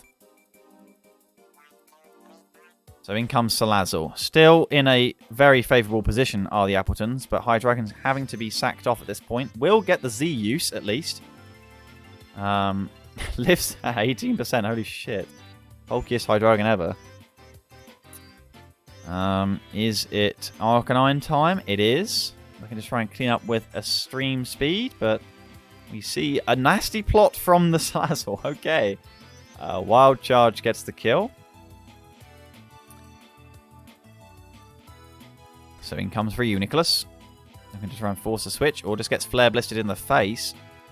But takes it very well, has to be said. Psychic kills the Arcanine in response.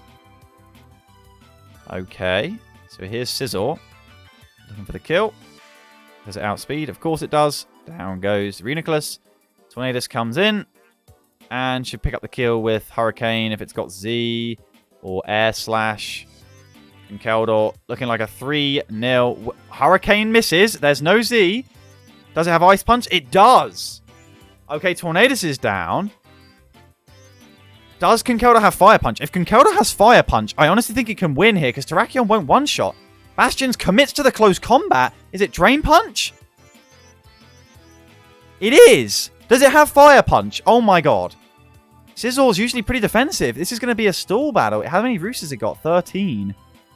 But Drain Punch has 15. Mock Punch! It lives! But that means it's surely Knockoff. It's its last move, though, for Slowbro. It doesn't have Fire Punch. 11 roosts. Bullet Punch is chipping away. I don't think Conkeldurrs can win this, I'm afraid. Scizor to out-roost. It was so close. Wait, it Bullet Punches?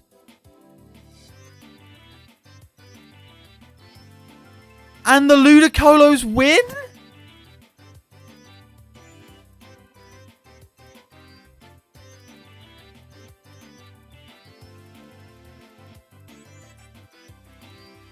That is 5 wins for the season for Loop and the Lincoln Ludicolos, who were unanimously effectively predicted to bottom out of the conference.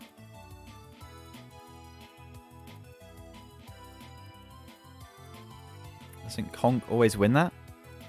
But it only has 12 Drain Punches over the course of 11 roosts. Unless it gets like multiple crits in the space of a few Drain Punches. You know, surely the PP stall goes the way. I mean, I guess Conkeldurr could stop Drain Punching as a mind game to bait. I mean, the real question is, why not go Terrakion first? I guess just wanting a Mon difference. I mean, this is still a Hurricane miss. 2 liquidation drops into a knockoff crit into a Hurricane miss. You could run that battle many times, and the vast majority of times, the Appletuns are going to win that battle. But the Ludicolos have they've won that in one of the few ways they can, and it was entertaining. So we cannot complain.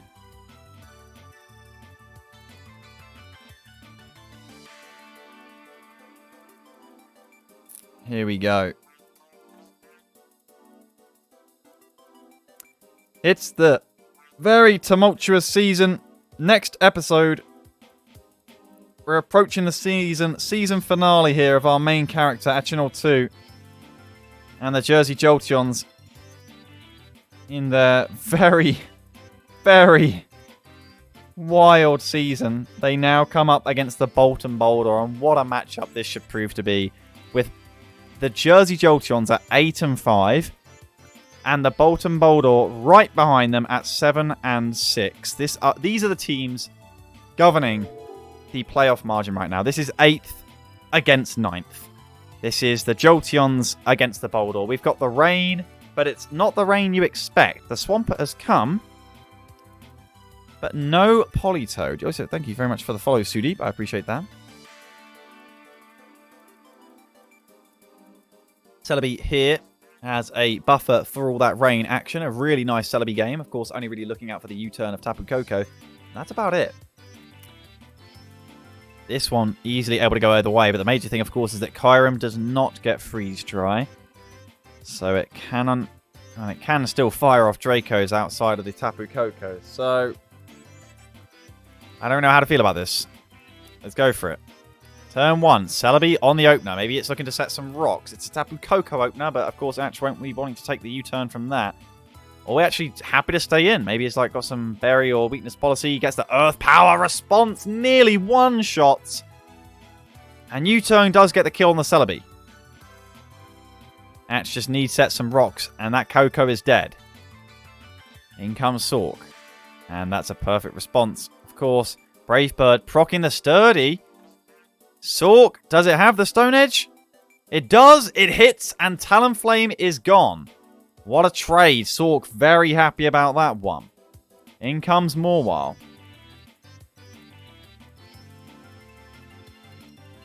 Here is Morwile. Did go for the Sucker Punch. Tangrowth is in. Swords dancing in front of the Tangrowth. Of course, it can't Sleep Powder because of the terrain. Worry Seed Tangrowth just cancels out that Swords Dance. No more huge power. Earthquake crits for 71%, and that crit matters because otherwise it wouldn't be a 2-shot. So in comes Koko to get sacked. But now Sork can just... Wait, Sork's 1%, never mind. Ditto comes in. But does this Ditto have the... It does also have Insomnia. But it can now kill with knockoff. This thing's a huge problem because it's Scarfed. Can it be killed? Kyurem coming in, looking for the Earth Power kill. Does it? Isodo seems to think it does. And Vaporeon eats up that Earth Power. And I don't think Kyurem can do this. The Boldores have surely got it in the bag. Ordino in. But what can Ordino do? Is we got some... Can it even learn Calm Mind? I don't even remember.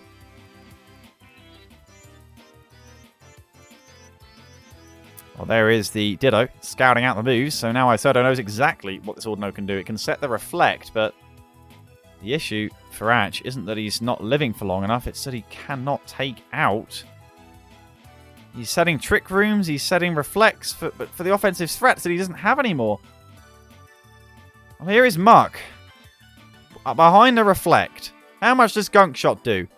It's Power Up Punch, which is cool, but it's going to lose the time it needs from Trick Room. Skull does not burn. Poison Touch did proc on the Power Up Punch, though, so Vaporeon less happy about that. Power Up Punch again. Crikey. I wish. Does it have Protect the Vaporeon to stall out this final Trick Room turn? It does. Muck is going to have to take another Scald. Its Reflect is running out. Its Trick Room has run out. No Scald Burn. Thunder Punch doesn't kill. It's not got Gunk Shot, I guess. It has to have Gunk Shot. Gunk Shot's more powerful than Thunder Punch. Why would you bother with Thunder Punch? It's Poison Jab. Atch is understandably scarred from missing too many moves this season. So in comes Swampert. There's no more Trick Room. It just Earthquakes. Only Draco Meteor crits can save the Jersey Jolteons this battle. Ordino comes in. Forces a switch to Ditto. Reflect goes up. In comes Kyurem, but if it has, does it have knockoff?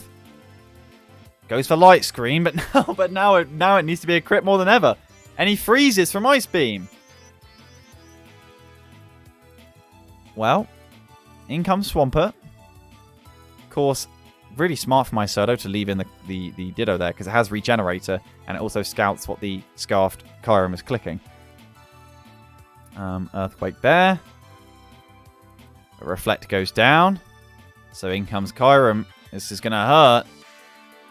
Waterfall. Actually an incorrect choice by Isoto. Again, will Ice Beam freeze? Hidden Power. Grass does not kill. It's a chonky Swampert. Earthquake puts it down to 14%. As in comes Ditto. Hidden Power Grass easily eaten.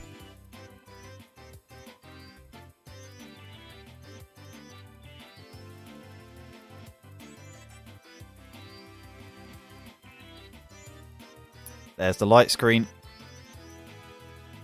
Waterfall crits, fishing for the flinch. Doesn't get it, but this is the final call for Atch. This Ice Beam has to do the business. It could be close, but you imagine Ditto is going to be able to see it out. Tangrowth is going to be the coming in to be the sack instead. Actually has the Yachi Berry. Now Ditto. Isoto playing around with things a little bit. So it's a speed tie. Oh my god. It comes down to this speed tie, no? What? What? What's Sork's item? Does Sork get priority? Sork comes in. Sork was Scarf! And Kyurem was Modest Scarf.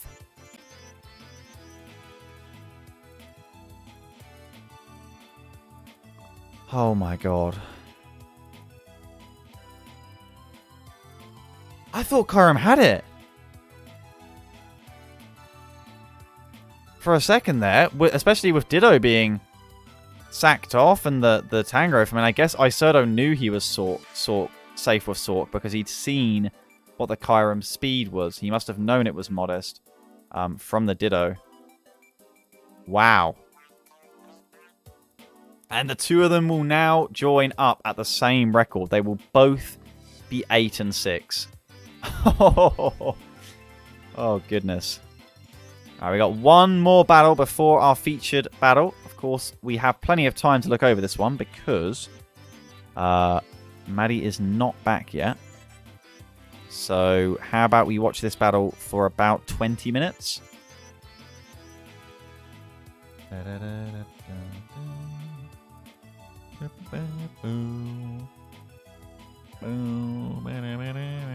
Is Floppy around as a backup? Nope, already messaged him. But in fairness to Matty, he will be here. I've just got through these games faster than I thought. I blame those who didn't get their games done. Maybe we can just look at the standings going into this matchup or something.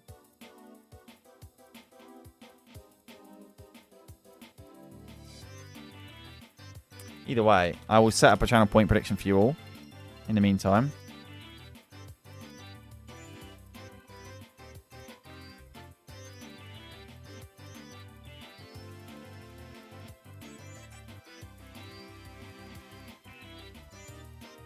Because nobody knows the outcome of this game, other than the players themselves, and I assume Rye. So who do you think wins the feature matchup? The Cheshire Combees or the Jolteons Deino? You got 30 minutes to predict. So maybe do some research. Check out their drafts. Have a proper analysis on who do you think is going to win. We did with Miles and look at preseason. Yeah, sure. That's a good idea.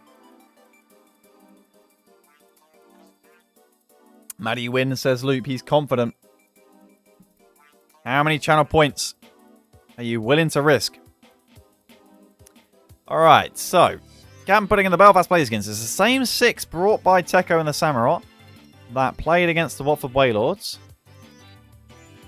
As the Bastiodon really not going to be happy winning the battle against the Donphan at all. And the Magnezone now has 2 steel types to trap. Is there any switch into Mega Latios? Well, as long as it's not running EQ, the Bastiodon is there. And that's about it.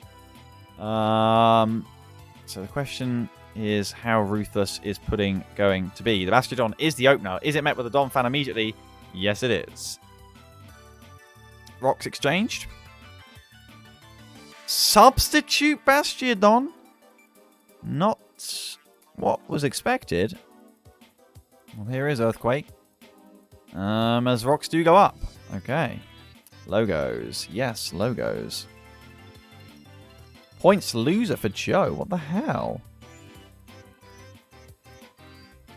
Substitute Bastiodon. That is very cool. I've never seen it.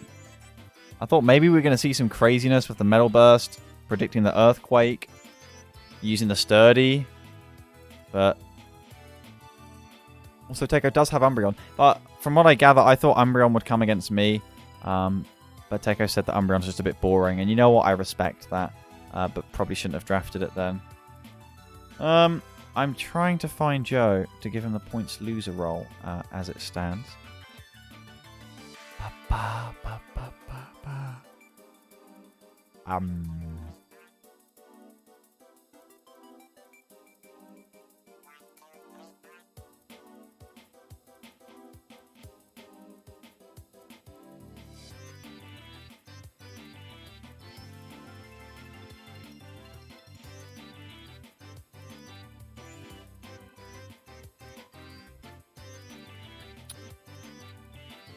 Not a clue.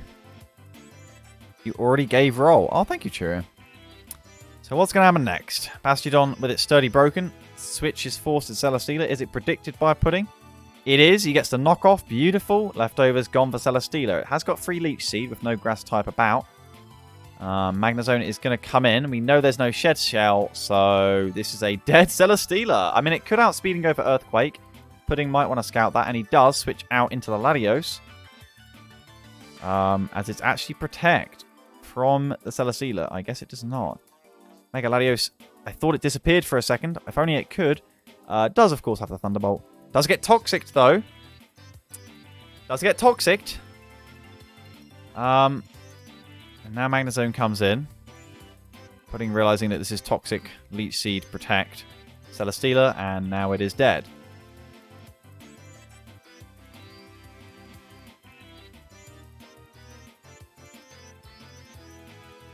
Altaria in. Does it kill with the Earthquake? It should. Goes for the return. An over prediction. You'd figure if it was not clicking Earthquake, it'd be Dragon Dancing. And I think that's what Pudding wanted to stay in to prevent. As, you know, there could have been huge damage. You know, one return crit on the Donphan. After a Leech Seed, after a Dragon Dance, and the Altaria could be looking at winning the game. And that's a massive turn. I mean, that's battle deciding right there, frankly. Perfect play from Pudding to stay in and not allow that Dragon Dance, but it's just an over prediction with the return. So rough. You a Shooker. Oh, you a Shooker Magnezone? Does it live? From like 60% with Earthquake? It depends how much defensive investment you have. Knockoff Bonk. Is it able to recover? Stone Edge Gastrodon, but it's not enough damage.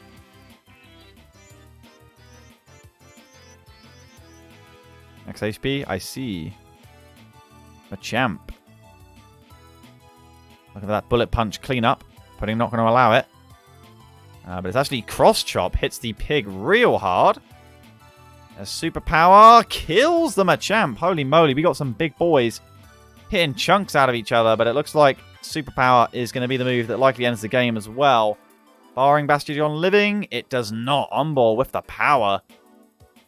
Putting in work when needed. It's a 5-0 for the Belfast Blazikens, and they keep the heat on at the top of the conference. Right for the Scotland Samurott, as we can see how our conference looks heading for the featured matchup, which is very exciting because Maddie is here. I don't know if he's actually home. How many replays till I'm up? We just finished all of them.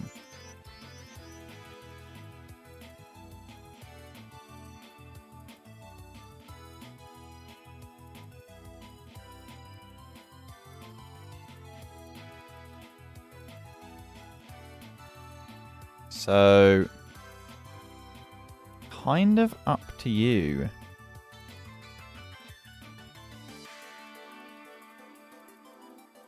Of course, our feature matchup, you need to get your predictions in as fast as you can.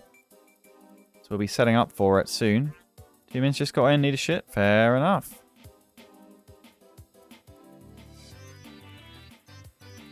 The Combees against the Deino. Can I predict? No. No, you can't. Alright.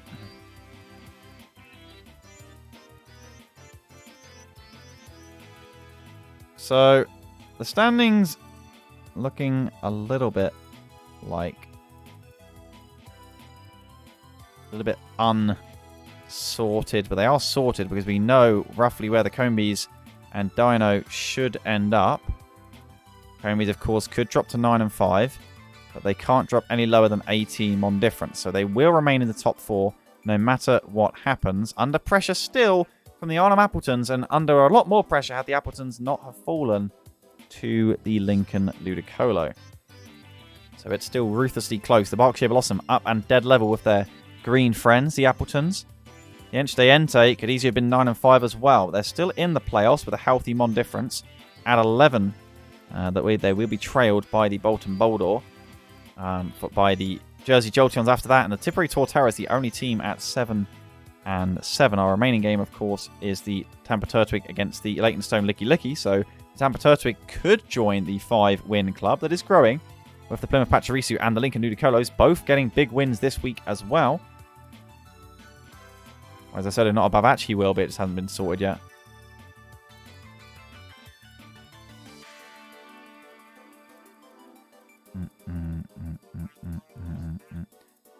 In terms of pre-season predictions, this is what the Smiles Conference was expected to look like. The Jersey Jolteons were predicted to be 4th. The Combees about where they should be. Of course, ignore the Luxray. We had the Appletons and Bellossom predicted to make playoffs, but right now the Entei do appear to be the ones really trying to upset that trend. As well as the Bolton Boldore have just about squeezed in. But honestly, the Smiles Conference has, even at this current moment in time, if you discount the Lumbee Luxray, 7 out of the 8 playoff predicted teams are where they are expected to be. But the Lincoln Ludicolos are probably the biggest overperformers right now. 5 places above where they were expected to be. So that's cool to see as well. What is interesting is that the Dien's Deino were not predicted by anyone at all to be lower than 3rd. And in fact, 87.5% of people had them in the top 2. For good reason. Go on, Matty. Time to VOD squad and collect my winnings after. But a win for the Cheshire Combees would push the Dien's Deino out the top 3. Now that could be quite something. What a battle this is shaping up to be.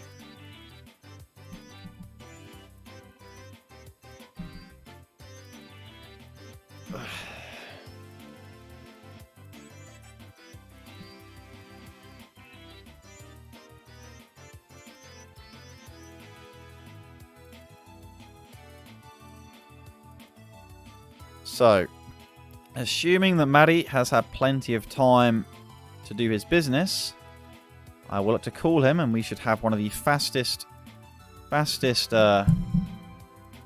setups possible. Yeah, so 58% of people had the Blazikens in the top 2.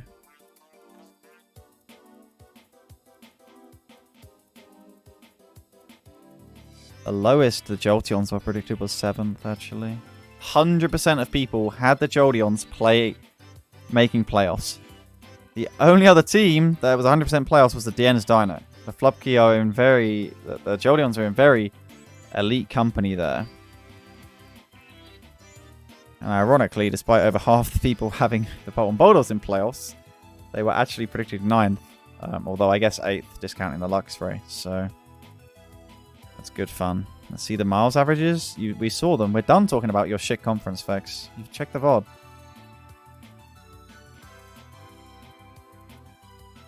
We looked at it earlier. It was really funny because we were talking about failures and how he was predicted to make playoffs. But it's currently 16th, which is just surprising. It's just weird.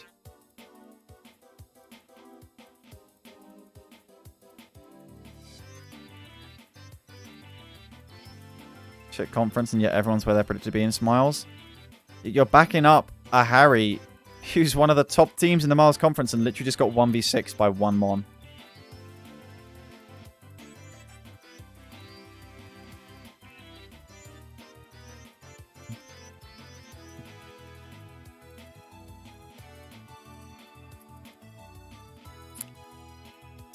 Right, in other news, the feature matchup should be pretty much ready to go. So, I can't imagine we'll be very long at all. I'm going to close submissions for the channel point prediction at the top of chat in just a second. So get your channel points in if you haven't already. We'll be right back in just a second. Prepare for lovely scuffed version of the music.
All right, we've got the Week 14 featured match, and we've got context. We know exactly how much this one means, which is why I have the wrong capture for it, but it doesn't matter. I'm joined by the coach of the Cheshire Combees, a near all-timer dutchmatty. You are here on the near side of the screen. Welcome to the stream, of course. Welcome to your first featured matchup, and talk about prepping and everything when it comes to the Ends Dino. G'day, hello everyone. Yeah, this felt like a pretty important matchup. In terms of like, if I win, I feel like I've got a really good chance of getting definitely top 4, maybe even pushing Pudding to get top 2. And if I lose, I don't want to get caught up by that. All right. That just outside the playoff group. So, yeah, it's pretty important, but not the end of the world if I lose, because Flipkey's a very good player and he has a very scary team. He does have a scary team. What were you expecting to bring when you saw these 6 mons in the battle? Were these the 6 you were expecting or hoping for? I'd say expecting is maybe not the word. I was hoping that Slurpuff was going to come, because I was pretty scared of it beforehand, but then I realised that Doublade completely walls it.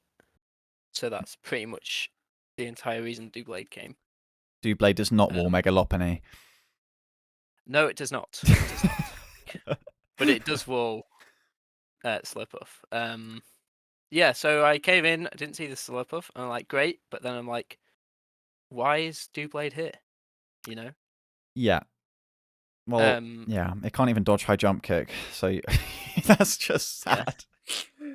Oh well. But fortunately, my max defense magic card Clefable does wall Megalopony. Well, there you are. That's a positive. What about the Hooper and the Gengar? So Gengar, I have an Assault Vest Goodra to try and deal with that thing. Goodra's got pretty good SPDF to begin with.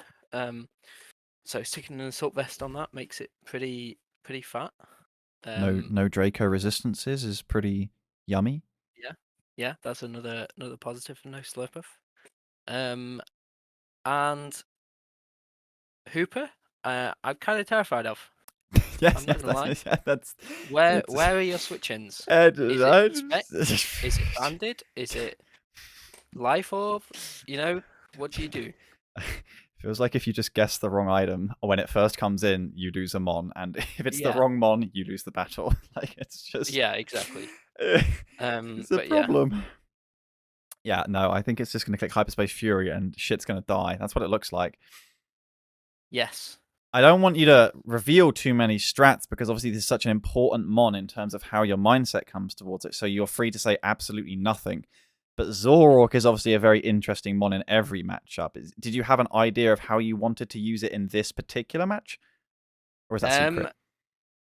Yes, so I made my Zoroark Scarf this match because there's too many things that outspeed it that I'm scared of. So I felt like I needed to get those speed boosts. And Focus Blast doesn't miss when it's against Flupkey, so you'll be fine against the Megalopony as well. Okay, so into the battle we head imminently. What is it like turn 1 in terms of like what can't you have happen? What do you want to happen? So I was pretty set beforehand on leading Zoroark, because I feel like if I make the right prediction, I can get a kill from it, because and I'm disguising it as Clefable. And if not, I can just U-turn out, because it's not going to give much information away. So you're basically hoping for everything other than Lopunny faking out. Yeah, pretty much. Okay, cool. Yeah. Well, what do we get then? Turn 1, it's a Mudsdale opener from Flupkey. We've seen this thing be pretty bloody chonky before, though. So I'm scared. I'm going to play the turn, unless you've got anything to say. I assume you have Grass Knot. I assume it's going to live and set rocks. You could play the turn. All right. And yeah, I just U-turn out. Okay. I don't want to give away that. That's fair. That's fair. No information given. But I mean, to be fair, this is okay, right? You reveal that it's leftovers. You can spin, and Gengar's pretty unoptimistic about coming in because of Dark Pulse threat. Yeah. I the way I'm feeling here is that Gengar can never come in on Blastoise because even if it comes in, it can't one shot. Okay, so it's gone okay, but equally, all that's really happened is you've lost Switch initiative and revealed that it's leftovers Mudsdale. Yeah. Okay, so I see. He now knows you're going to be a Assault Vest, Hooper. Okay, so here's the fucking problem. This is exactly what Flupkey wants. Are you just going to sack Doublade here, or is it going to, like... Well, as I said earlier, I didn't see the reason for Doublade anymore, so yes. Okay, yeah. I mean, it might live Doublade one. Ooh. That's fine. No Hyperspace Fury. It's nice. Bit of chip. Okay. This is perfectly fine. Are you gonna actually gonna try and catch you with the Zoroark for the free U-turn? I mean, I guess. I can't remember what I did here. I mean, actually, it seems. But, yeah. Can you disguise Zoroark as a different mon? Yeah. That's It's whatever's currently last in my 6 slots. Okay, but then that doesn't actually weird to display. Play around with sometimes. Yeah, it's pretty weird. And like he has no idea what's last. Oh, that's fair. Like, I'm pretty sure you can't keep track of it. So he's going to assume this is Zoroark anyway, I would assume. Okay, Blastoise on Blastoise. Yeah. But you're not Zoroark. Blastoise is kind of annoying here. Based on the damage, that is Assault Vest. Okay. From his Blastoise. I'm really surprised you didn't U-turn with Zoroark. Because then you could, like... Yeah. I don't know. Oh well. Brick Break? The fuck? I guess he... Well, yeah. You're just not getting a Scorbunny over here. But... Yeah. Oh. Ooh, are you fear... I mean... When you see this Rotom from Flupkey... Because I'm curious, because I have my own thoughts. What are you thinking about this turn? I'm currently thinking that it is Scarfed with Trick. So I'm thinking I've made the wrong play. Okay. Which is why I switched to Goodra earlier, because I don't mind losing an Assault Vest for a Scarf, because Goodra's quite a good Scarf user anyway. That's fair. Okay. So yeah, I think most people would fear the Scarf, especially because of what it does to Torn. But then most of the times that Flupkey has brought Rotom, it's been Z. But then I guess he probably wouldn't this time against the Tornadus. But I don't know. He knows Clef is last because Clef doesn't get U-turn. So when Clef comes out, it's whatever it switches to or from. I actually don't know Phileas. I don't know Zoroark's niches. Maybe Phileas is big brainingest. Okay. That's correct, but that would be incredibly hard to follow. You have to protect. The Wish Protect. Oh shit, it's light screen. Okay, never mind. Yeah, that didn't help. Well, you get free rocks. So that's pretty cool. I guess it can defog though, which is less cool. Or not. Yep, you are actually going to take a chunk from that. Seemingly doesn't have defog this game because Blastoise has Rapid Spin. Fair enough. Okay. So. Have you Moonblasted? Can you punish this? Have you wished? You have. But what if it's sub-taunt? Uh-oh. It's not sub. Okay, so now you must be pretty happy.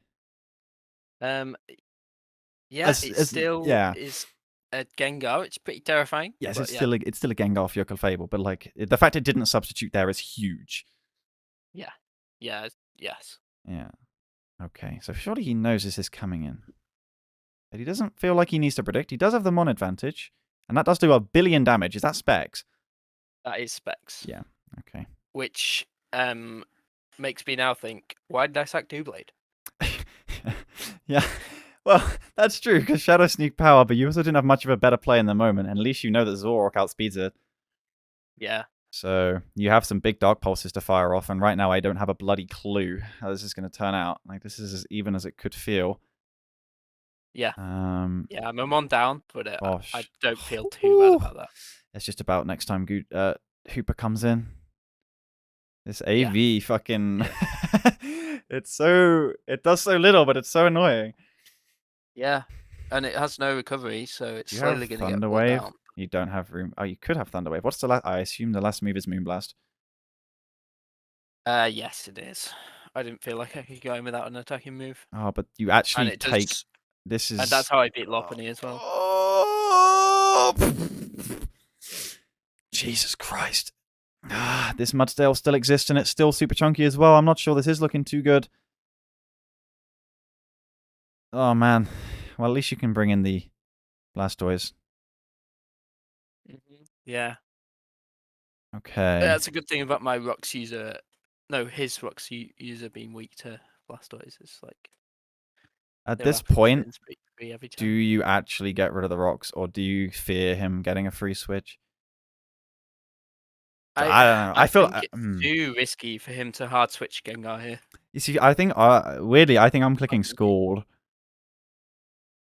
I just can't see him staying in, and I think he goes Rotom or with Hooper. Horn being so low, I kind of need to keep these rocks away as well if I can. Yeah, but you already know it outspeeds everything other than Hooper, if it's Scarf, and obviously Torn, I guess, at Lopunny.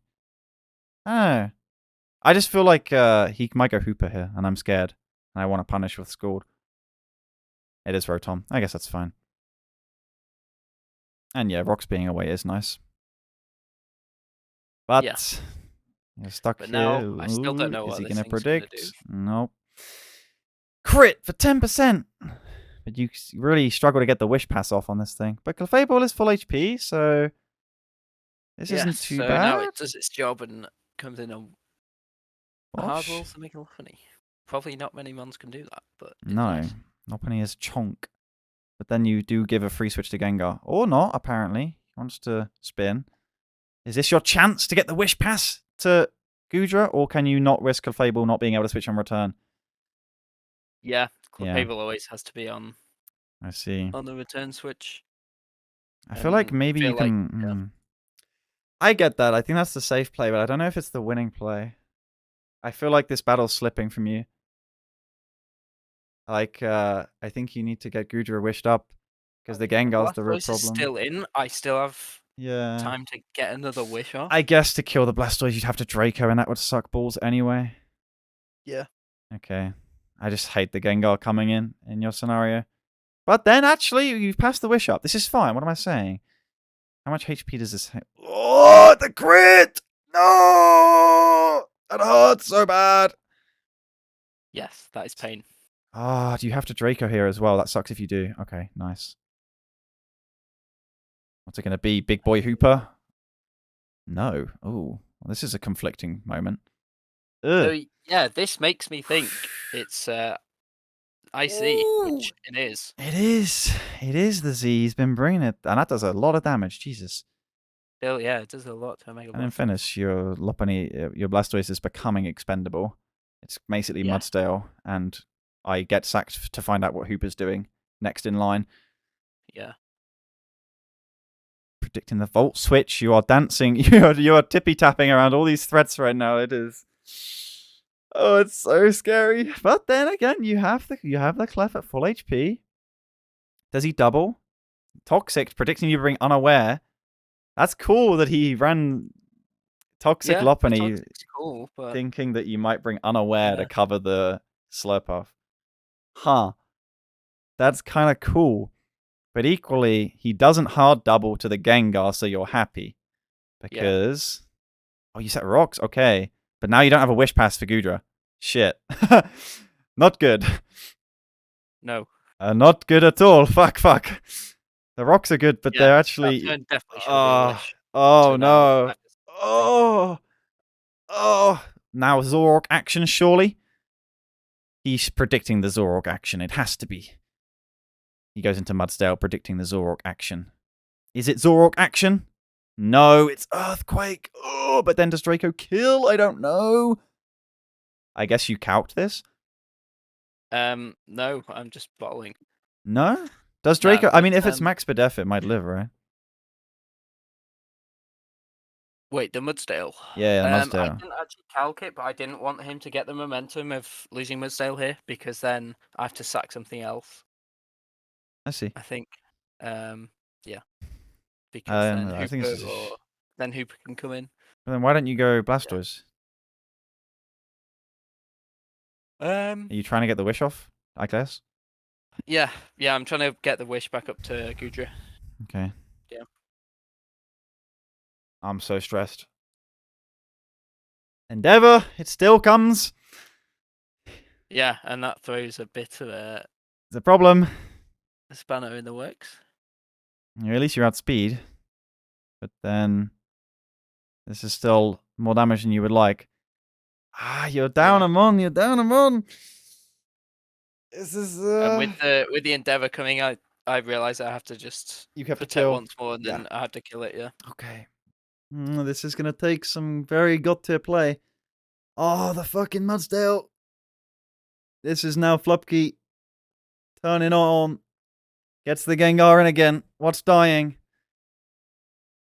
I mean, in fairness, Scarf Zoroark can maybe turn this, but he's got so many mons. I'm assuming, yeah, this is no way you live because it's specs.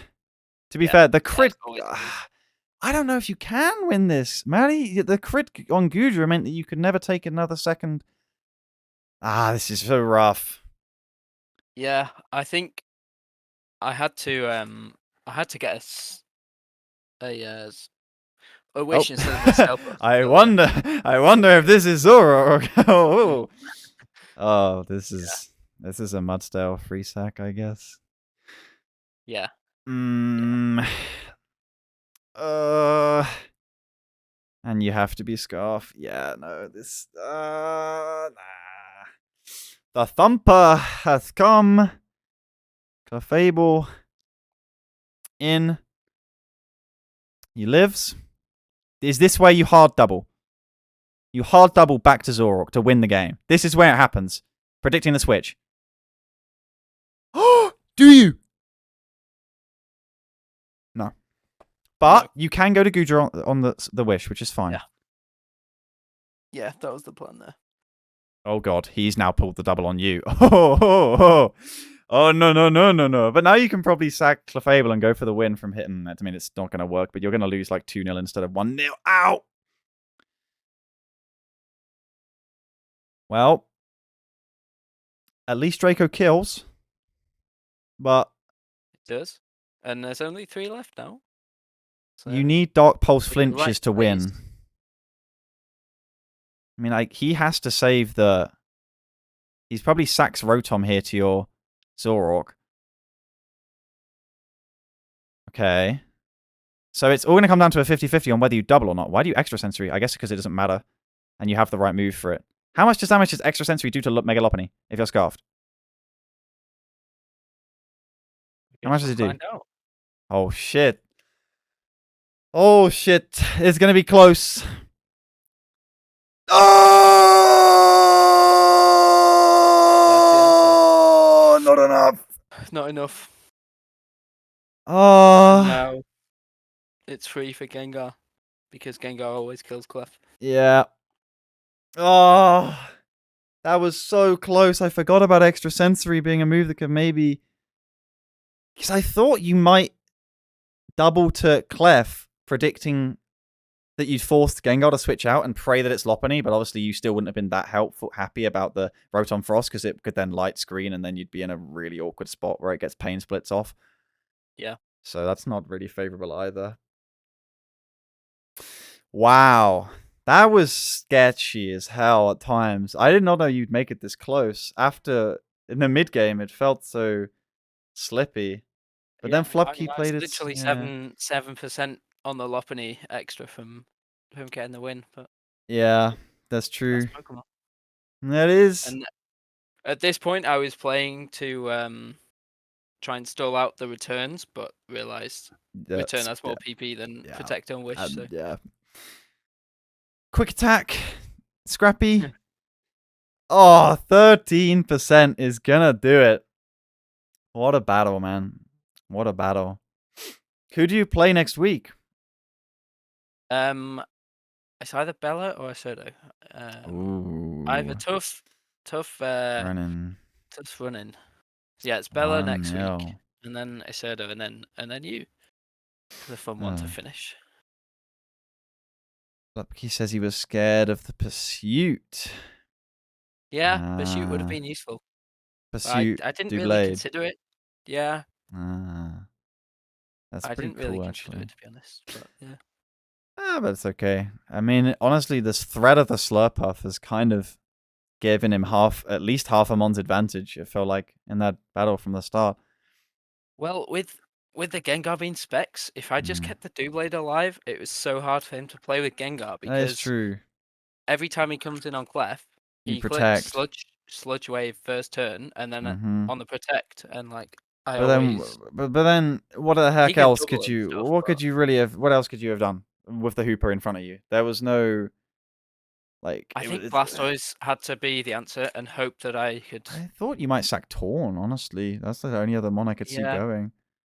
But then you only lost the Torn because he got Hooper in too cheaply. So that's so yeah. rough. Ah, But either way, 1-0 against Flupkey that's is fair. respectable. That's fair. You know? We get these as the standings.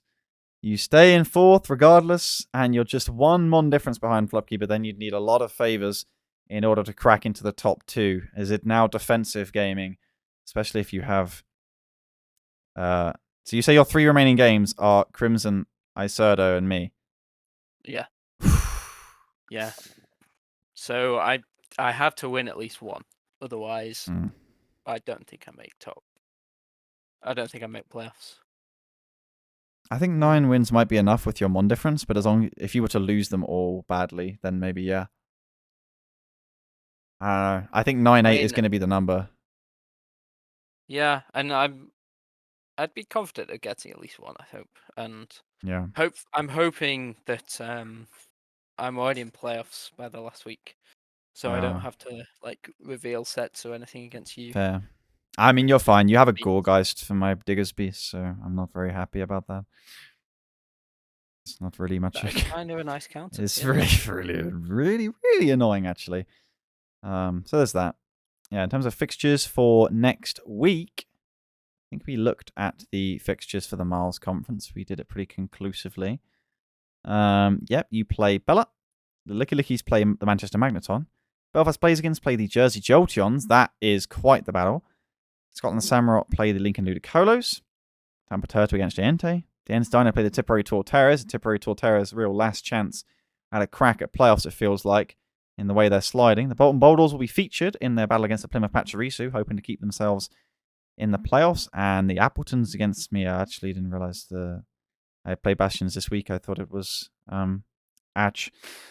But I'm thinking about the Atch game instead, so I will see. Mon leaderboards. It's still Kartana at the top with 21 kills. There's a few mons with 19s, though. Where are you? Gudra. But it's the less... Both Gudras are on there, yeah, you're the less cool Gudra, so it doesn't really count. Gudra. I'm trying to catch up.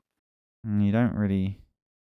you're not really farming on specific mons. It's too well-rounded, I think. It's not very cool. You have Dodrio at 4-0. Is that really your next mon? Oh my god. It's only come to one battle. Yeah, but it was a beast. And I don't even have it anymore. It's actually your next mon. You don't even have it. Qatar Airways is gone. Facebook the Clefable is instead next there. Anyone Kelmanetric? Manetric's got some stupid spell on it, I think. It's brilliant at making people think that it does something, even though it doesn't. Who's the worst? Have you got any... Oh, it's probably it's Cresselia. It'll be Cresselia. Surely. Megaladios nearly both inside the top 10. They will be by the end of league play, I trust. They will both have spots in the top 10. It's such a fucking stupid decision. Anyway, yeah, Cresselia is 0-13. Nice. Let's go. It's not even close. Delmise is also in the 0-10 without a kill. There's not many other mons with that sort of caliber. Liepard 0-9 for Nelson. You got 0-8 Venomoth for Sigmoid. 0-6 Alone in Persian for Aaron Altarias. There's a lot of SuperRods on there. There is a lot of SuperRods, but at the start of the stream, Matty, you were missing us comparing losing streaks for the SuperRods, and we realized that they're actually really far down the pecking order. The Sussex Sharpedos from Nelson managed 0-14 at one point during a season.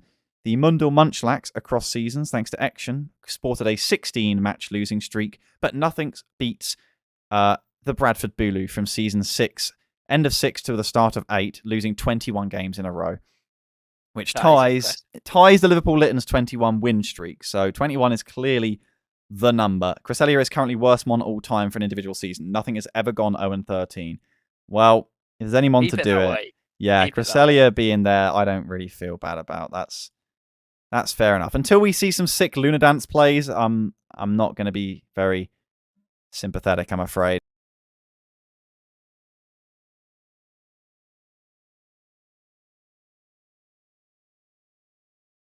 Both conferences, of course. If you're a VOD enjoyer, then hope you enjoyed the VOD. I'm not sure if I'm forgetting. Am I forgetting anything, Maddie? No, I don't think so. No? I was just going to ask if you're looking forward to playoffs. Started thinking about who you might play. No. Are you worried about? No. Okay. I am a league play merchant. I don't think about playoffs. I lose in playoffs. You can tell. You don't even think when you're in the battles. No. Wait, sorry, what? Oh. There's Miles 4 is meant to be behind Smiles 1. As it stands, I should be able to secure one, but if I lose all my 3 battles, that won't be the case. Who knows who will be 4th, though? It could literally be like anyone.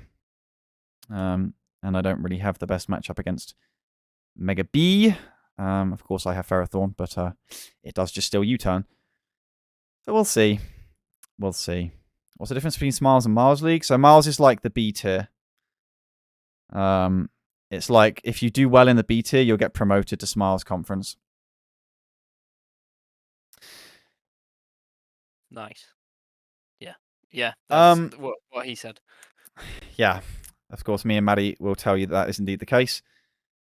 And we'll settle that in the playoffs when the 2 conference. It's a 16-team playoffs, and they go in like this. And we can start looking towards that now, really. With 3 weeks to go, it is all to play for. Make sure to get your matches scheduled. I'm not liking the trend of a number of games being late for stream. It makes me pretty sad, I'm not going to lie.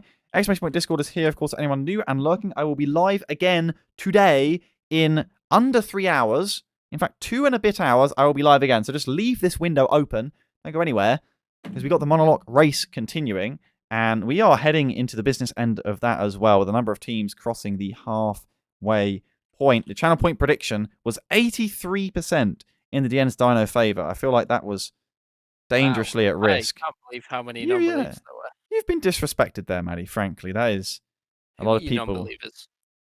I don't know. I actually should have looked, but I didn't see. Right. Well, thanks for having me anyway. No, thank you for coming on for the feature matchup. This is what it's about.